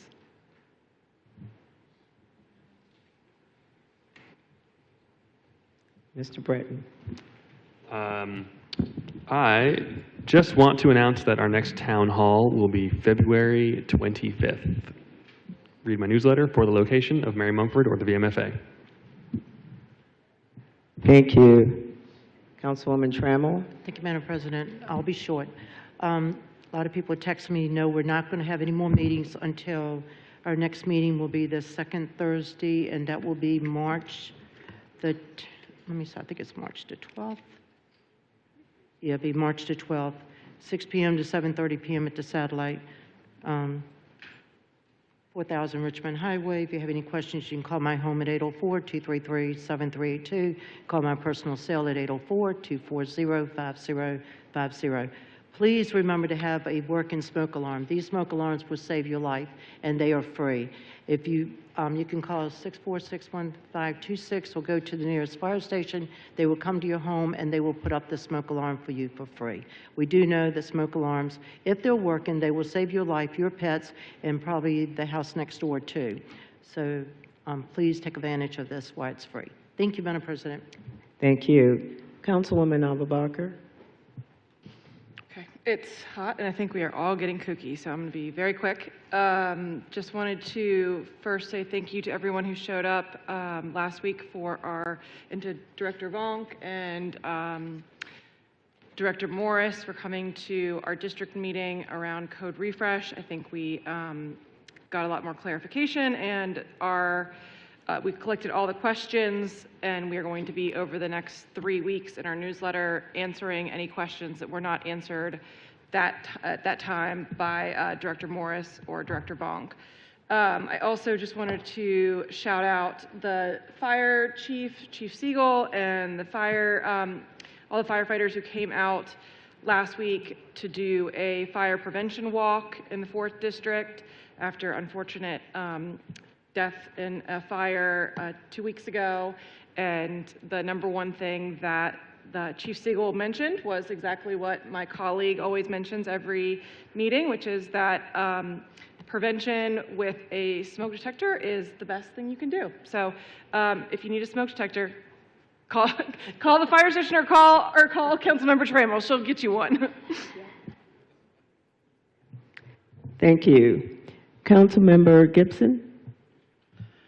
Thank you, Madam President. Just a couple of quick ones. We wanted to thank Delegate Cousins for coming to our last district meeting in December. Our next district meeting will be January 21st at 6:30 at Linwood Holton Elementary. We'll be joined by the Planning Department to discuss the second draft maps for the code refresh. Just a heads up, typically our meetings start at 6, but this month our meeting starts at 6:30. Also, the Public Utilities and Services Commission is looking for new members.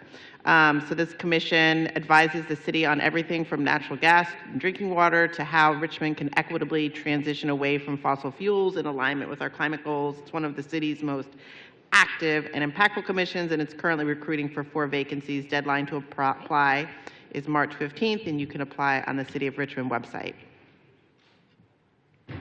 Thank you. Councilwoman Jones. Thank you, Madam President.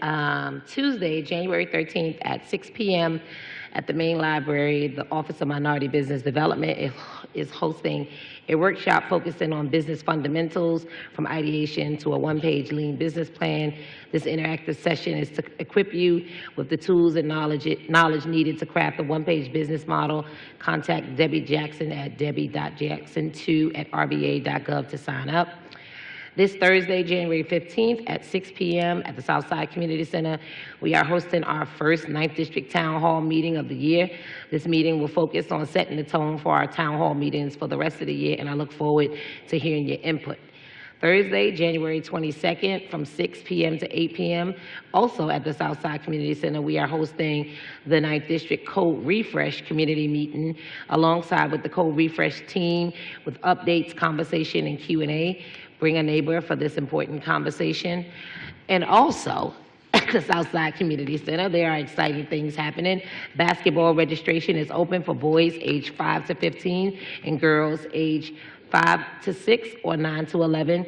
You can call the Community Center at 804-646-1206. We also have pickleball every Tuesday, Thursday, and Friday from 12:30 to 3 p.m. And for our active adults activities, for our active adult activities, we have chair aerobics on Monday, in the dance studio, standing aerobics, and on Wednesdays from 11 to 12, volleyball on Mondays and Fridays from 12 to 1, and morning wellness walks Monday through Saturday at 9 a.m. on the indoor track. As always, you can reach my office at reach me at my office, nicole.jones@rva.gov.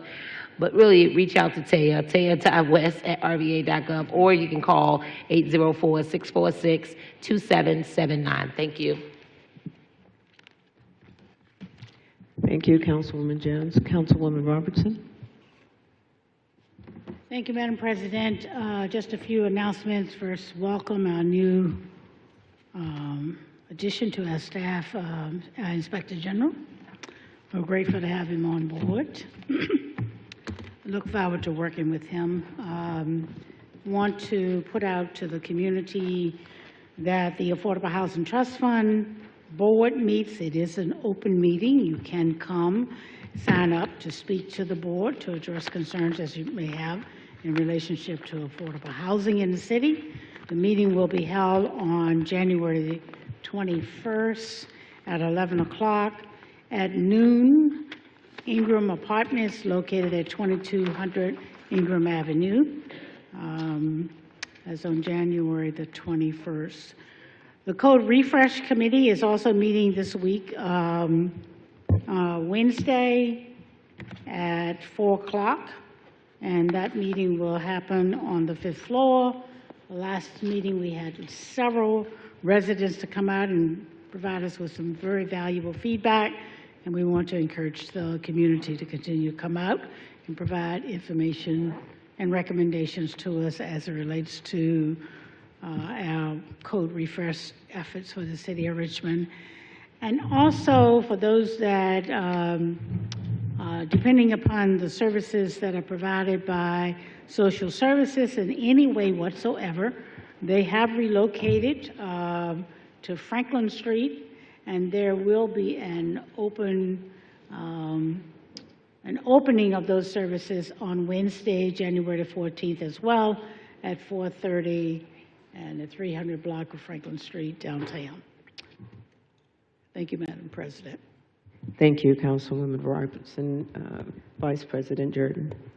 Thank you. Most of my announcements have already been covered by others, so I will just direct people to my newsletters and social media pages and remind folks of our phone number, 804-646-6532. We are here to assist you with any city needs. Thank you. And thanks to everyone who came out tonight. Thank you. Just a few brief announcements. The Churchill Central Civic Association will meet tomorrow, Tuesday, January 13th at 6 p.m. at the East End Library, 1200 North 25th Street. On Wednesday, January 14th, Bon Secours will host their 15th annual Seed Grant Awards program at 11:30 a.m. at the Bill Robinson Center located at 2903 Q Street. This year's program will award grants to 12 new businesses for the 7 districts throughout Churchill, Fulton, and Shacobata. As you know, or maybe you don't, many of the small businesses in our district have been supported and seeded by Bon Secours small economic development grants. On Thursday, January 15th, 5:30 p.m., Mosby South will have a community conversation, tenant council, resident meetings. This is an opportunity for the Richmond Group, Mosby Tenant Council, and RRHA staff to discuss the creation of a Mosby Court South Resident Bill of Rights as a critical part of the redevelopment efforts of the Mosby South community. Again, Thursday, January 15th, 5:30 p.m., Martin Luther King Jr. Middle School, the multipurpose room, 1000 Mosby Street, Richmond, Virginia. Please come out and ensure that your voices are heard. The Tenants' Bill of Rights is a critical component of transformation of our public housing communities to ensure the residents and their well-being and not being displaced is at the core of that transformation effort. The next 7th District Community Meeting will be held on Thursday. This is a real advance notice. Held on Thursday, January 29th, so you'll hear this one again at 6 p.m. at the VCU Health Hub located at 1330 North 25th Street. The agenda will focus on code refresh and an update there. Look forward to your coming out and participating in all of the various meetings and activities. For more information about district meetings and events, please feel free to contact my liaison, Sam Patterson, at 804-241-7544, or you can contact me at 804-543-7837. With that, members, the agenda for this meeting has been accomplished. This meeting now stands adjourned. Thank you.